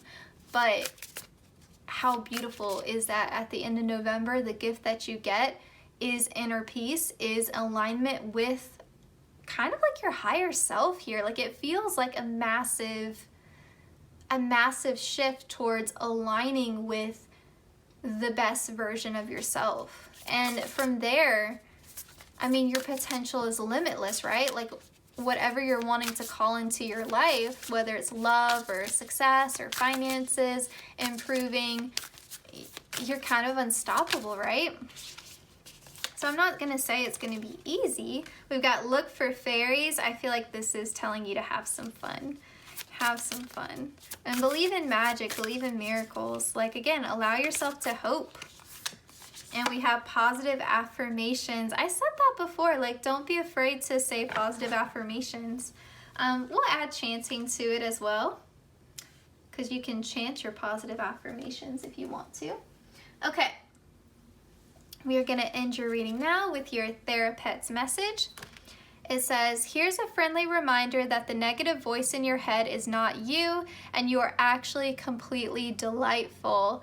I feel like that negative voice is something that has come about because of either society expectations or someone that you're living with or in a connection with or in some kind of relationship with who has made you feel like you're not good enough. Or alternatively, like you are too much and you are just enough, okay? You are just right, just the way that you are, pile 2. So I know this was kind of a rough reading. I know it was a little bit all over the place, but I do think that we got the messages that we needed to get. Pile 2, this was your reading for the month of November. Remember to check out the love prediction as well. Please consider liking, commenting, sharing, and subscribing, hitting the notification bell so you always know when I upload. The easiest way to support the channel is to watch the ads. I know they can be an inconvenience, so if you choose to do that, I greatly appreciate it. You can feel free to mute them or do something else, you know, just have them playing in the background. That's another option. I don't really care if you watch them or not. but just have them on, and it does help me, and I do greatly appreciate it. And yeah, I'm wishing you healing energy in the month of November. I'm wishing you divine protection, and I'm wishing you true love. Like, if that's something that you really have been wanting to call in, if it's financial success, a new living situation, more abundance in your life in general, I'm just wishing you the very best, pal, too. And take care of yourself, be gentle with yourself, and yeah, I mean, you're valid, how you feel is valid. Like, you deserve better, pal, too. We'll end with that. Take care.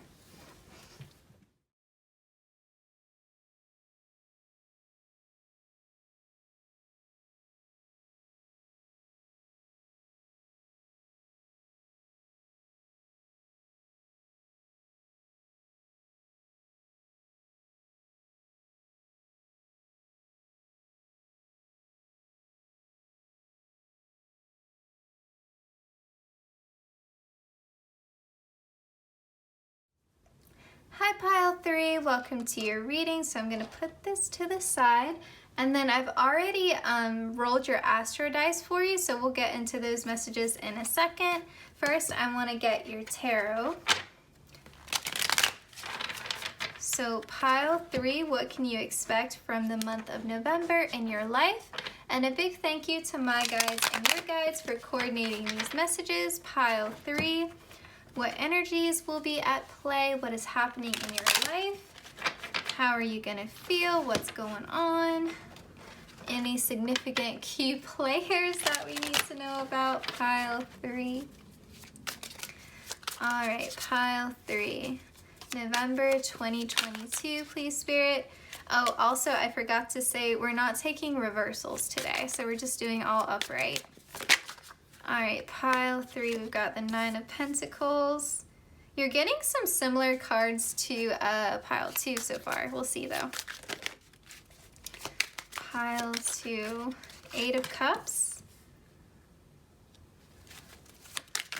Pile 2, 5 of Pentacles. We'll get one more card, and then we'll get your bottom of the deck as well. Oh, wow, that was fast. 2 of Wands. And let me just make sure that you can see all of these. Beautiful. You can. Oh my gosh, bottom of the deck is 10 of Pentacles. Oh, pile 3. I love this so much for you.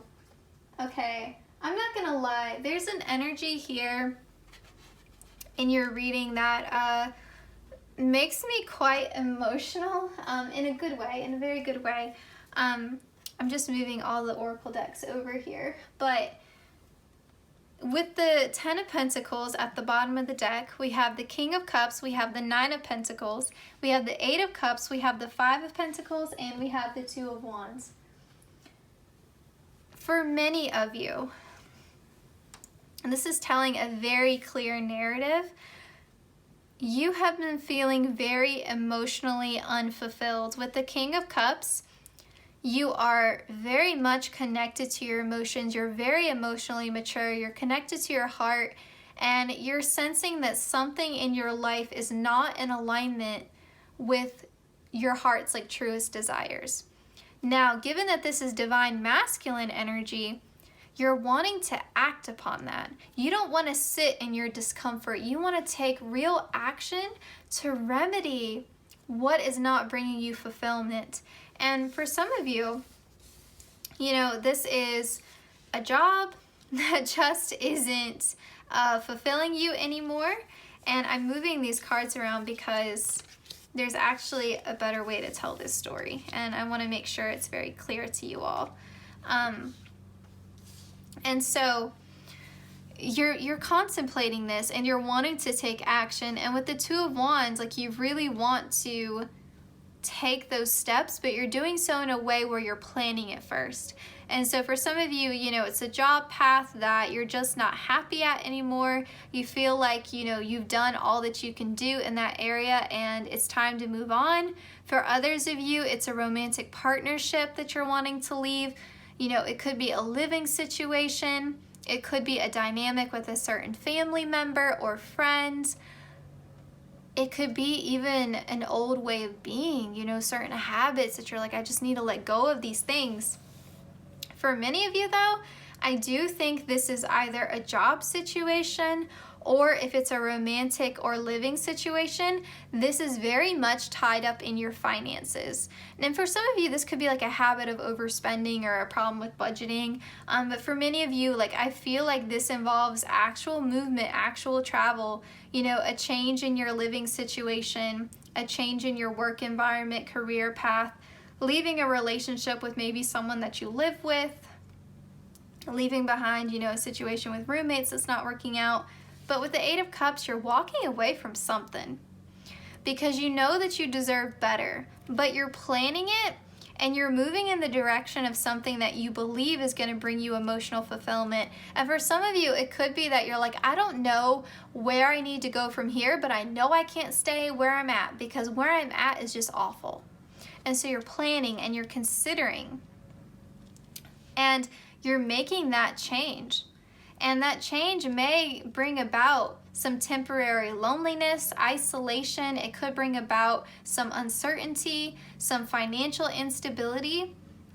Again, just temporary. Because what is on the other side of that is the 9 and the 10 of Pentacles, okay? Complete abundance. And if it's a loneliness, this is a family. So I do feel like there's something that you're leaving behind, and yes, there may be, and this, by the way, may not all be happening in November, but November could be setting up this story for us. You know, like November is the first chapter, and maybe this happens in December, this happens in January, you know, that kind of thing. So, you know, maybe you're leaving faster than you planned or without a full game plan in place, you know, or you understand that part of leaving is having this temporary sacrifice, you know. For example, you leave behind a job and you know, your next job position that you've been offered doesn't start for another 2 months, you know, because of a background check or something like that, and you know you're going to be temporarily in a financial bind as a result. Or maybe you're leaving a toxic living situation, and you know, until you can move into your new place, you're gonna have to stay with a friend for a little while, and that's gonna put you, in a financial strain kind of thing. Or, if you're leaving behind a romantic partnership, you may be single and you may feel a bit lonely or heartbroken for a while, but it's not gonna last. This energy is not forever. And what is on the other side of that is so incredibly positive. Like this lush garden, this happy home life, this financial abundance, this feeling of togetherness, of family, of love. It's beautiful. So that's why I said, like, it's a beautiful transition. It's a beautiful story. And here we have, we're having the 9th house, Pisces, and Uranus energy here. And so I do feel like in the month of November, your dreams could be quite significant. And it could be that you have a certain vision that prompts you to move, or you have like this epiphany moment that tells you this is where you should go. The 9th house can talk about travel. Pisces can talk about the dreams, right? The visions, the psychic downloads, right? Being connected to your intuition. And this right here talks about radical change and transformation as well, and doing things differently. And so I feel like that lines up really well with your reading here, because you are making a radical shift and you are following your intuition, and you are going to be physically moving away from something and towards something else, or someone else for that matter. Let's continue on with your oracle cards here, because I feel like with tarot it's pretty clear. It's very different. It's funny because some of your messages overlap with pile 2.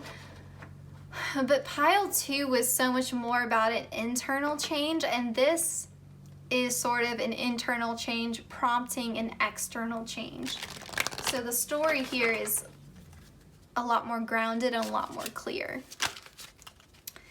Okay, vitality. Yeah, you're gonna feel a sense of renewal. And I think it's not only a renewal of spirit, but a renewal in your finances and a renewal in your social connections and your feeling of belonging somewhere. Pile 3, it's time for you to belong somewhere. It's time to feel like you're where you're meant to be. You're trying to find your place in this world, pile 3. And I think November is the start of that. Pile 3, energy for November. If you hear noise in the background, I'm so sorry. I've been waiting for the landscapers to leave and they're just not leaving. And I really got to get the November prediction up, so I apologize. We've got affection here. I kind of feel like for some of you, this affection card is actually kind of coming across as, you see how the mirror here is showing the black cat?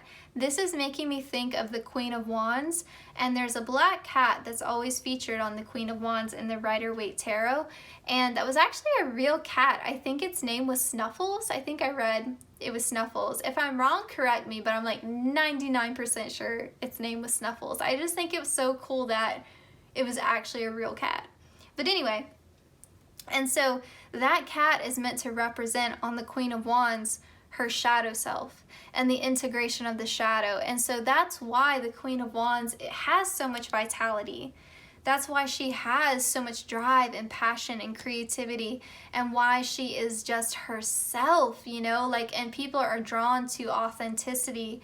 And so her light radiates outward, and she's confident and she's lovable and center of attention kind of energy, right? Like glowing from within and being empowered by that. And so I feel like you're going to feel a lot more affectionate towards yourself. Like you're going to really value even the parts of yourself that were previously difficult for you to love, because I do feel like you're integrating your shadow. You're looking your fears in the mirror and saying, I accept you and I love you and thank you for trying to protect me, but we've got to move forward now. And so I feel like you and your shadow are making peace with one another. And I also feel like the universe is feeling quite affectionate towards you because they're quite proud. Like they're quite proud of like the shedding of old skin and how you're transforming with the snake here into like the best version of yourself. And yeah, you see the repeating astrological signs here, right? With Taurus, I definitely feel like there is an up-leveling here in your financial stability, whether that comes from you getting a new job or you getting assistance from someone else or you getting a great opportunity to live in a place that is more affordable for you, or even like meeting a partner who helps you financially could also be a thing, whether that's them, helping you find a great paying job or helping you negotiate a higher pay for yourself, or like if you become like if you end up moving in with them and they own their house, and so like you no longer have to pay rent, or like if you end up becoming serious with that person and they end up helping you financially just because they themselves are very financially abundant. I mean, yeah, like kind of like like Jane Austen, like like marrying above your station, marrying into a higher economic class kind of thing. It does happen. You could become I always joke around with one of my coworkers. I'm like, let's be ladies of leisure. Let's be ladies who lunch. Like, let's just relax. Let's stop working so hard. Let's marry up. I joke with her because she really is like married to someone who makes quite a lot of money, and she doesn't actually have to work, and so she's always telling us that, not in like a bad way, but she's just like, I really don't have to be here. And I'm like, good for you. Like I'm like, be a lady who lunches, a lady of leisure. I'm like, why are you slumming it with us? All right, so pile 3, your month of November. Let's find out here. Month of November, pile 3, what can you expect? We have keepers of the earth. You are not alone. Ancient ancestors stand beside you. Are you guys breaking some ancestral patterns with the Eight of Cups? Are you being brave enough to walk away from something your ancestors would have settled for? Are you the breaker of chains here? I really like that energy, especially with the Five of Pentacles. You know, like, you may feel completely and totally alone, but your ancestors are saying you're not. Like, we're here with you, even in that Five of Pentacles energy. We have leap, you go first, the universe will catch you. And we have dance with life, do something to change your energy. I think you are with the Eight of Cups, for certain. With that leap of faith, I also feel like that's referring again to that Eight of Cups, like, fortune favors the brave, okay? It really is very true. Like, you have to be bold enough. You have to show the fates, like, I'm willing to take this gamble. I'm willing to trust you. And you have to make that first move. And it's scary. It's scary, and it goes against everything we're taught. Like, you're not, you know, you have to plan everything out. You're not meant to, like, leave one job until you have the next one lined up. Like, you're not meant to move until you know exactly where you're going. You're not meant to move until you have, like, this many months rent saved up and, like, this job lined up. And you can't move somewhere where you don't know anybody, or, you know, like, all the rules that you're told are like, you know, you can't move in with someone after dating for only this amount of time, or, you know, like, whatever the rules are. And I'm not saying, like, go make any rash, impulsive, dangerous, like, decisions, but how can you take a leap of faith where you are comfortable doing so? And, like, where in your life are you staying in something that is the Eight of Cups, you know, like, it's not serving you, it's making you miserable, and it's preventing you from achieving happiness. So, like, how can you get out of that?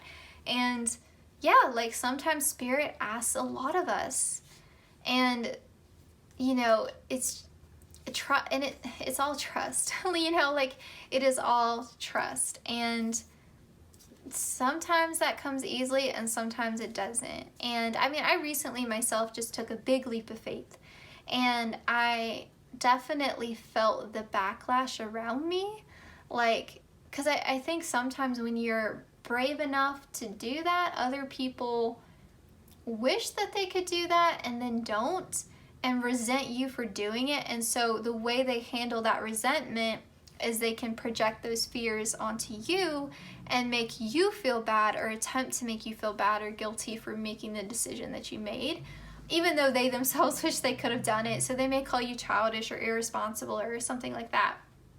And so I feel like, you know, if you are encountering that in the month of November, take that as confirmation that you did the right thing and that Spirit is actually quite proud of you.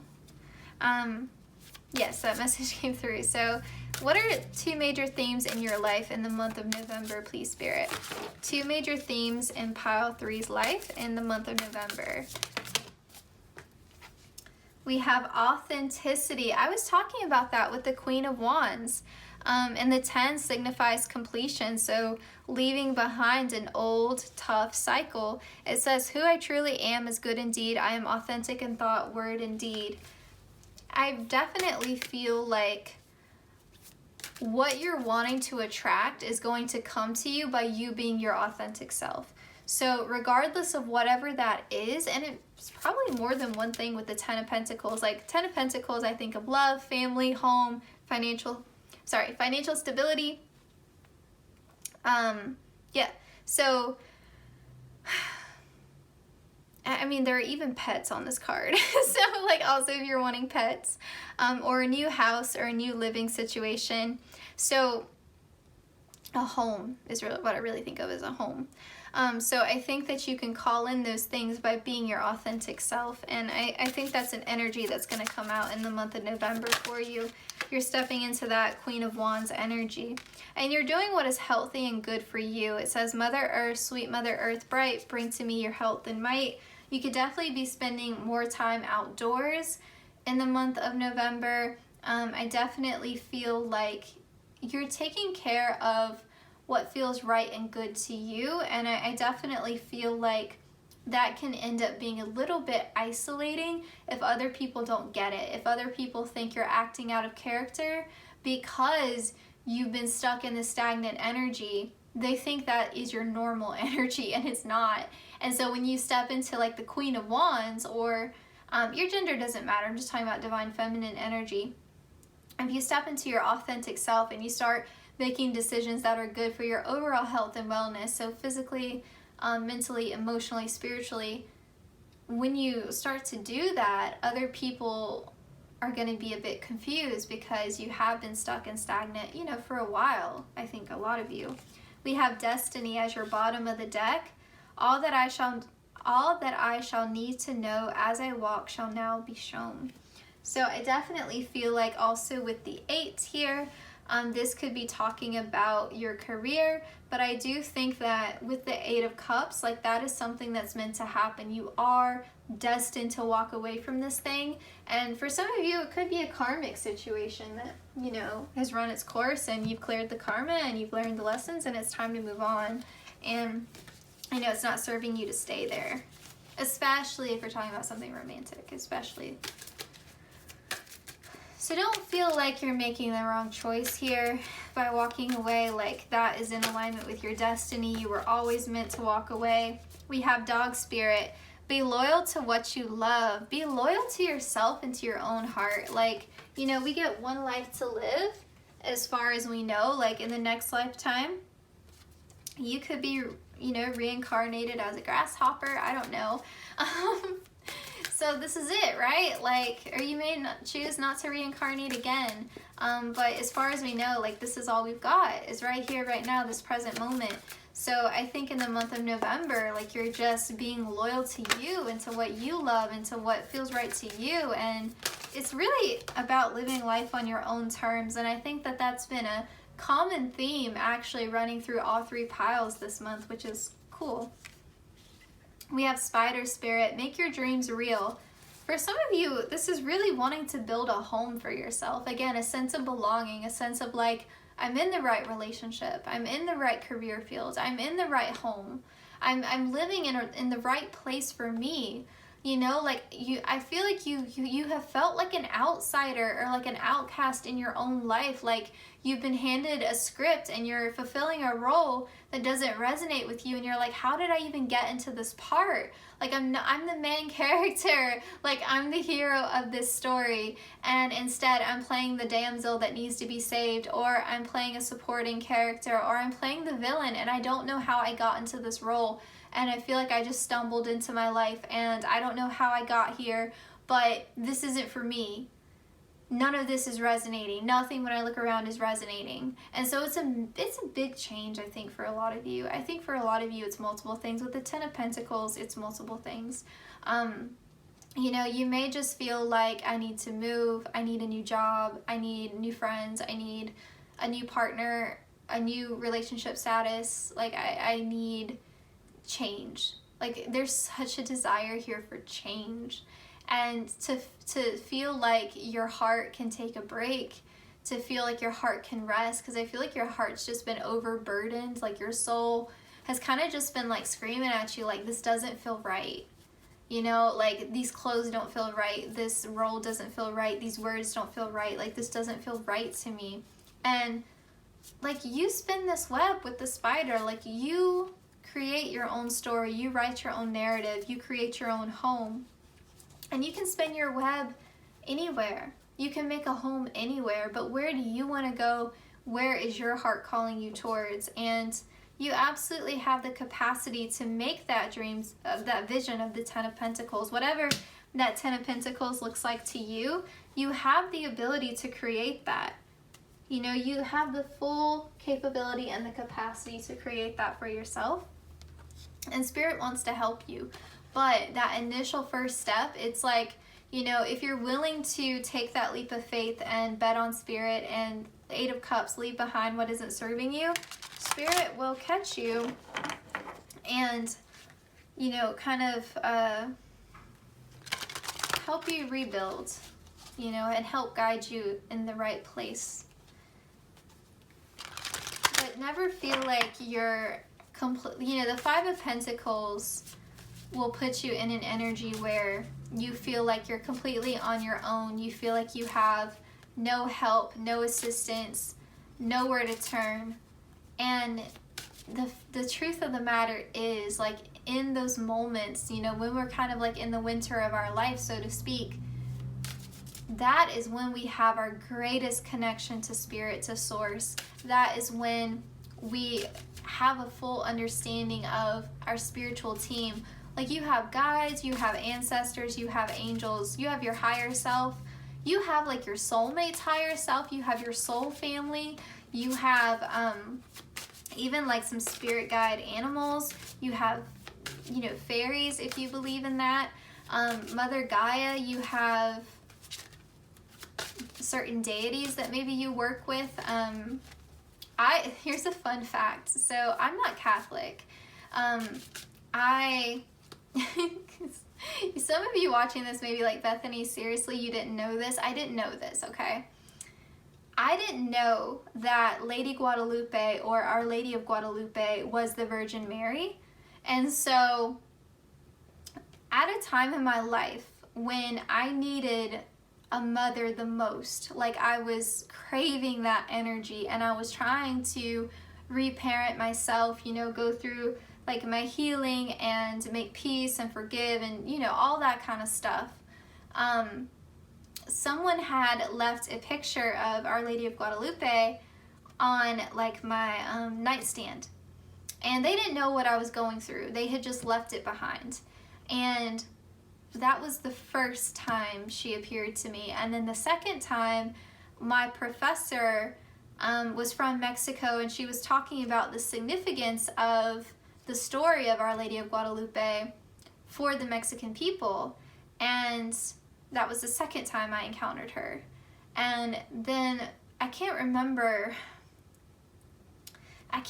what the third time was, but it was a solid like 3 or 4 encounters with her. And then after that, it was like a floodgate. Like, I was seeing her everywhere, and I was finally like, okay, I have to find out more about this. It's a documentary, and it wasn't until I watched the documentary that I finally understood that she was the Virgin Mary. And then I was like, oh my goodness, like, Spirit sent me, the universe like sent me, like she came to me right when I needed, like, the ultimate divine mother. Like, the symbolism of that, like the ultimate divine mother came to me when I was craving a maternal energy the most, when I felt like I had no mother. And I still to an extent feel that way, to be honest. And I mean, I was so overwhelmed with emotion, and I do, like, I still pray to her, I still speak to her all the time. And, you know, like, I'm not Catholic, you know, I'm not, you know, obviously, like, I'm not, well, maybe not obviously, but I'm not from Mexico. I didn't grow up with, like, the story of her. I you know, like, I have no, like, cultural connection to her, but she came to me, and I, like, fully believe that Spirit, I'm struggling to, like, convey this how I want to. They will send you the spiritual support that you need the most, in the best form. I swear to you, like, when you are in that 5 of Pentacles, and I've been there, when you have felt like down and out completely, like your root chakra is just you know, like, you just feel completely unsafe, ungrounded, you don't know, like, where help is gonna come. I swear, like, Spirit will send you exactly what you need. And so there are deities that I'm sure are there supporting you that you just may not be aware of yet, but they will appear to you. And again, like, you don't have to be, like, of that religion or of that faith or of that cultural background. Like, I definitely feel like Spirit just comes in the form that it knows that you need, and that's just it, you know? And yeah, like, I'm very thankful to her. And now, even in my mind, like, I still don't think of her as the Virgin Mary. Like, I still, in my mind, I'm like Lady Guadalupe. Like, that's how she came to me, and that was the name that I was first presented to her as. And so that's how I think of her. And actually, like, if you yourself are resonating with that, and you're like, yeah, like, I definitely, you know, have some issues, you know, with my mother, or you know, like you're craving that sort of energy, I definitely recommend, I think her name is Alana Fairchild. She has a Mother Mary Oracle that is just beautiful, that I highly recommend. She also has, I think it's called Inner Goddess Oracle deck, but her guidebooks, I don't tend to read guidebooks a lot, but her guidebooks are beautiful. So if you do get the deck, I do recommend actually checking out the guidebook, because it's just, I have 2 of her decks again, and they're just beautiful. But anyway, I'm getting off topic. So when you're in that 5 of Pentacles energy, remember it's not going to last forever, even though it feels like there's no end in sight. And understand that you do have spiritual support. You know, even though someone's not physically standing beside you where you can see them and touch them, you know, it doesn't mean that the support isn't there. It is. You have an entire spiritual team. And I know that may not always help, and I'm not trying to invalidate anyone's feelings of loneliness, but I do think if you can keep that in the back of your mind, like, I do have spiritual support, I do have spiritual support, I think that could be comforting during that time. Okay, let's move on. All right, pile 3, pile 3, pile 3. So we have transformation and change, yeah. I also love how the 2 cats are meeting here, and there's the butterflies, and there's like, look like they're kissing. It's so cute. But you see how like she's walking confidently along this path, and it looks like there's a ledge here, right? But she's not even looking at her feet. You know, she just trusts the direction that she's going. She's not worried about falling over the edge, because she trusts, like, she's walking in her faith. She's not walking with her eyes or her sight. She's walking by faith. And so I think Spirit is really calling you to walk by your faith in the month of November. Follow your dreams. Yeah. Spirit definitely, like, this is the second card you've got, and it says make your dreams real, and then you got follow your dreams. So yeah, only you can answer that question, right? Like, what are your dreams? What are you wanting? And it's going to be a different answer for all of you, but definitely something has to change, something has to be let go of in order to free yourself to go towards what you want. And even though that journey may involve the 5 of Pentacles and it may be rough for a while, eventually you will get to the place that you want to be. And from the 5 to the 10 of Pentacles, that is massive change, right? Massive. You will get there. It's just going to take some belief, I think, in yourself, and equally faith in the universe, because I think that the transformation that we're talking about is going to be quite shocking. Pile 3. What archetype best represents you in the month? Oh, Alchemist. Oh my gosh, this is one of my favorites, pile 3. It says transformation, transformation, transformation. Synchronicities are out of this world, okay? Transformation of base motives and goals into golden wisdom. Pile 3. You are the alchemist. You are alchemizing. You're healing. Okay, like you're healing, your wisdom, all the lessons that you've learned, past karma that you cleared, you are alchemizing all of that into that ultimate sense of belonging and home. That vision that you have, you're alchemizing it. You're taking you're taking those 8 of Cups that weren't serving you, all of those fragments, and you're alchemizing it into a new start. Okay, and you're manifesting all of this into the 10 of Pentacles, whatever, again, the 10 of Pentacles looks like for you. But I think for most of you, it's that feeling of home and that feeling of belonging. How are other people showing up in your life, pile 3, in the month of November? What archetypes best represent other people in your life in the month of November? We've got the Lover. Okay, are some of you calling in a romantic partner? Are some of you calling in true love? We've got Healer. Someone could be helping you heal your heart. It says passion to serve others by repairing the body, mind, and spirit. Ability to transform pain, transform again, pain into healing. We've got lover, great passion and devotion, unbridled appreciation of someone or something. I think that there's several messages coming through. I think the way that you alchemize this and the way that you handle yourself during this time is going to be inspiring to other people. It's going to feel healing to other people to see how you're able to transform and change and make your dreams a reality. But I think also you're finally going to be around good people who bring a healing energy, who make you feel comfortable, who make you feel loved, who make you feel appreciated and desired and wanted.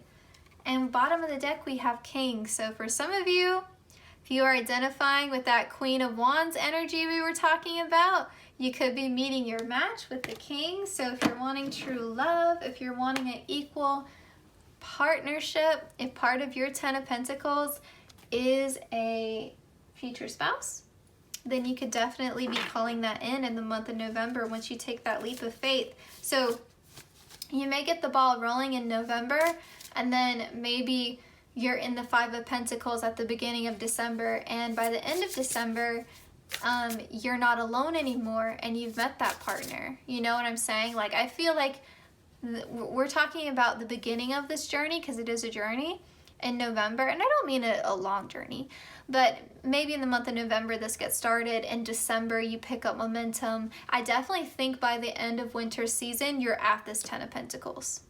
Okay? So, and I say winter, I shouldn't say that though, because not all of us have the same seasons, right? At the same time. So by the end of February 2023, okay?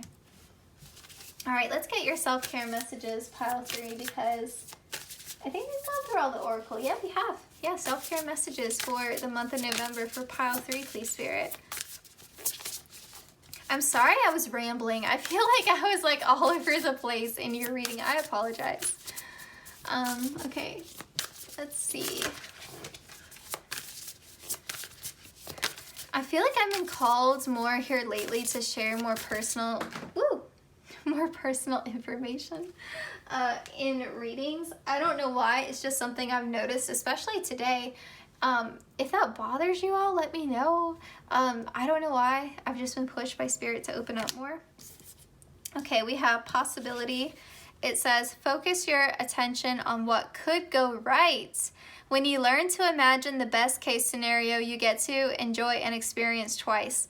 Best case scenario is one of my favorite affirmations. Like, I hope everything works out, best case scenario. Everything is working out, best case scenario. That needs to be your mantra in the month of November, because taking that leap of faith is scary. I would never minimize that. It is scary. The 5 of Pentacles terrifies me. Like, I fear the 5 of Pentacles more than I fear the Tower. Because to me, or at least in my life when it happened to me, like the Tower happened first and then the 5 of Pentacles came after, and the Tower was like, oh my God. And the Tower was worse because I kept clinging to it. And then the 5 of Pentacles to me lasted, like the Tower's like, the 5 of Pentacles was like, when is this gonna end? I feel like every time I hit rock bottom, there's a new layer of bedrock underneath it. Like, when is this gonna end? When is this gonna get better? And I don't feel that for you all it's gonna be that bad, because it's cushioned by the 9 of Pentacles right next to it. But I do think it is gonna be difficult for a time. You know, it may be a couple weeks for some of you. For some of you, it could be a month. It's gonna vary, but you will get through it.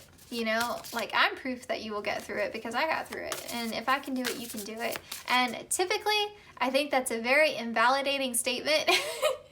But I say that because you have spiritual support just the same as I had spiritual support. And that is it right there, is that Spirit will always catch you. Okay. We have Sovereign. You are the queen of your life. Treat yourself like royalty. And I mean, if you need to change that to king, you can, but you're it. Like, it's time for you to, again, like, step up to your throne.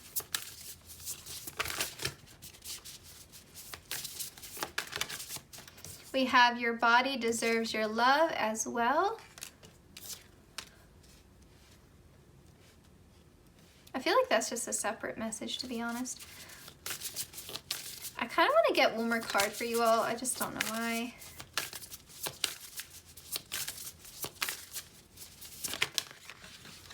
Oh, that's why we got change.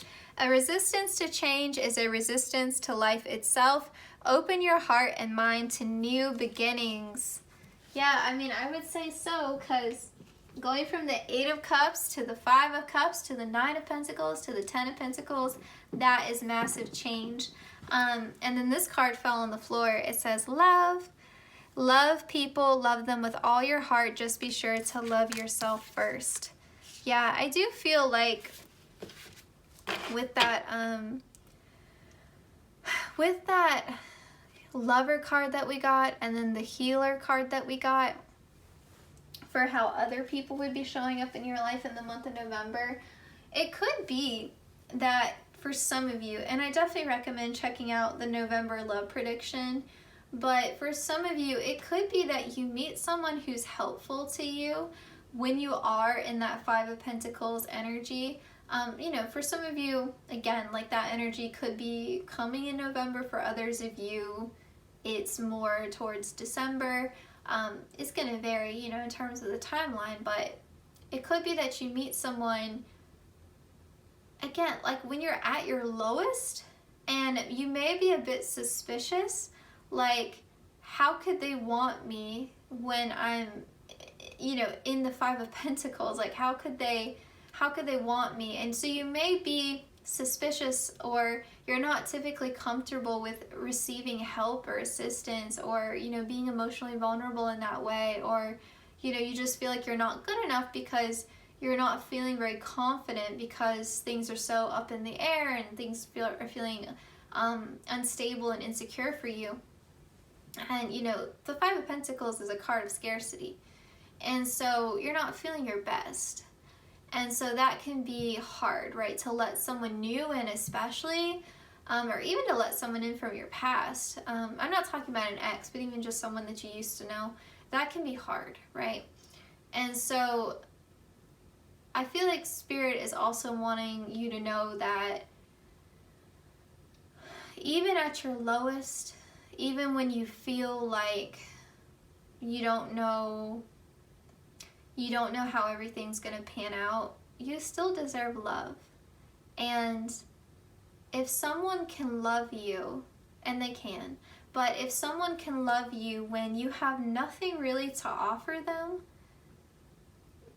that should actually make you feel quite safe.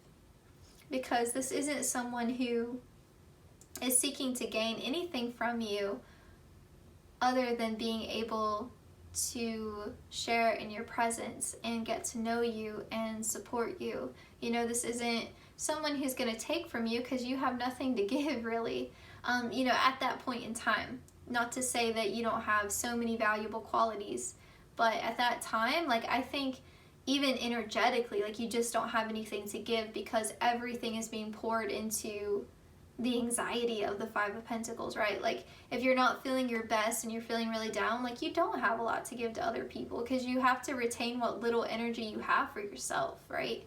Because you're in, like, self-preservation mode. Like, you're not in a giving energy when you're in self-preservation mode. Like, it's just, it is what it is, you know? And so I definitely feel like it's actually going to be quite healing to see how much someone can love you even when you're at your lowest, you know? And yeah, I mean, you're not going to be in that energy for long. I think things are going to be amazing for you, but I think it's going to be quite nice for you. For those of you who are going to meet a helpful person during that time, I definitely feel like open your heart up to that, because it could be a significant friendship or even like a friends to lovers type of thing, where, you know, that person does end up being like your true love. So yeah, definitely try to keep your heart open. Reminds me of that Taylor Swift song, Delicate, like, you must love me for me because my reputation's never been worse. That's kind of the energy. Alright, let's get some self-care cards for pile 3 here. So these are actual self-care activities you can do. We've got meditate. That will help you key into that divine guidance and support. We got spend time with animals. So especially if you have a pet. This could also talk about spending time in nature, or you can always go, you know, like if you have an SPCA near you, you know, they will, oh, there's a black cat going by. So cute. Sorry. Aw, it's eating the food I put out earlier. But anyway, yeah, you can go and hang out with you know, some of the animals at your local shelter. You can be a volunteer there. Oh my gosh, I'm dropping cards everywhere today. We have sing. That's also one of my favorite, one of my favorite things. I can't sing whatsoever, like not even remotely. But I mean, just driving in your car and singing when you're by yourself, one of the best feelings, I swear. Like driving at night especially, one of my favorites. Love it. Okay, pile 3. I'm gonna get a couple extra self-care messages for you because similar to pile 2, like I just feel like things may have to get worse before they get better, and I want you to feel like you have some guidance on self-care that you can do because it's very important, and I feel like sometimes it can be a little bit neglected. We have look to the stars. I think being mindful of some of the astrological transits that are happening during that time could be beneficial. I think also studying your birth chart, you know, look at your north node. I think that could be really helpful. And then take a walk. Okay, so we'll put that right here. All right. Hi, pile 3. I forgot to show you your Thera-pets oracle card. So it says, trying your best is all that matters. The rest will fall into place.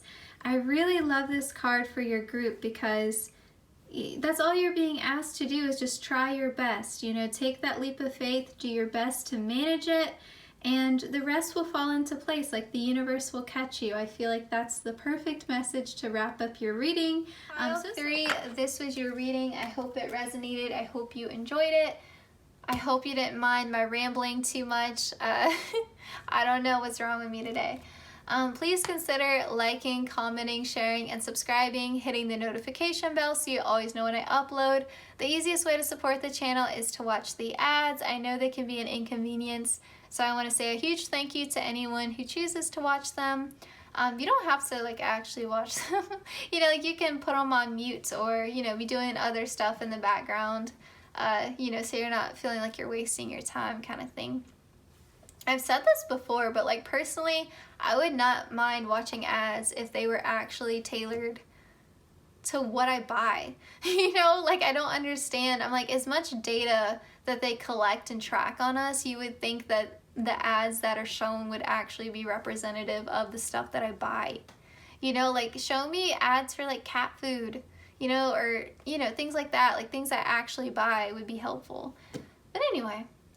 Yes, or like Barnes & Noble. I buy books. That would make sense. But anyway, take care, pile 3. My heart goes out to you, wishing you the very best. Again, hoping everything works out. Best case scenario. I'll say it with you. You say it right now. Everything is working out. Best case scenario. That's the mantra for the month of November. Remember that. Hold that in your heart. Say it as many times. Say it every night before you go to bed if you have to. Say it in your car. Everything is working out, best case scenario. Say it until you believe it, 5 times straight. Everything's working out, best case scenario. Pile 3, everything's gonna turn out magically well for you. It's just that leap of faith. It's hard. All right, take care, pile 3. I'll see you in my next one. Hopefully, I see you in the love prediction video. All right, bye, pile 3.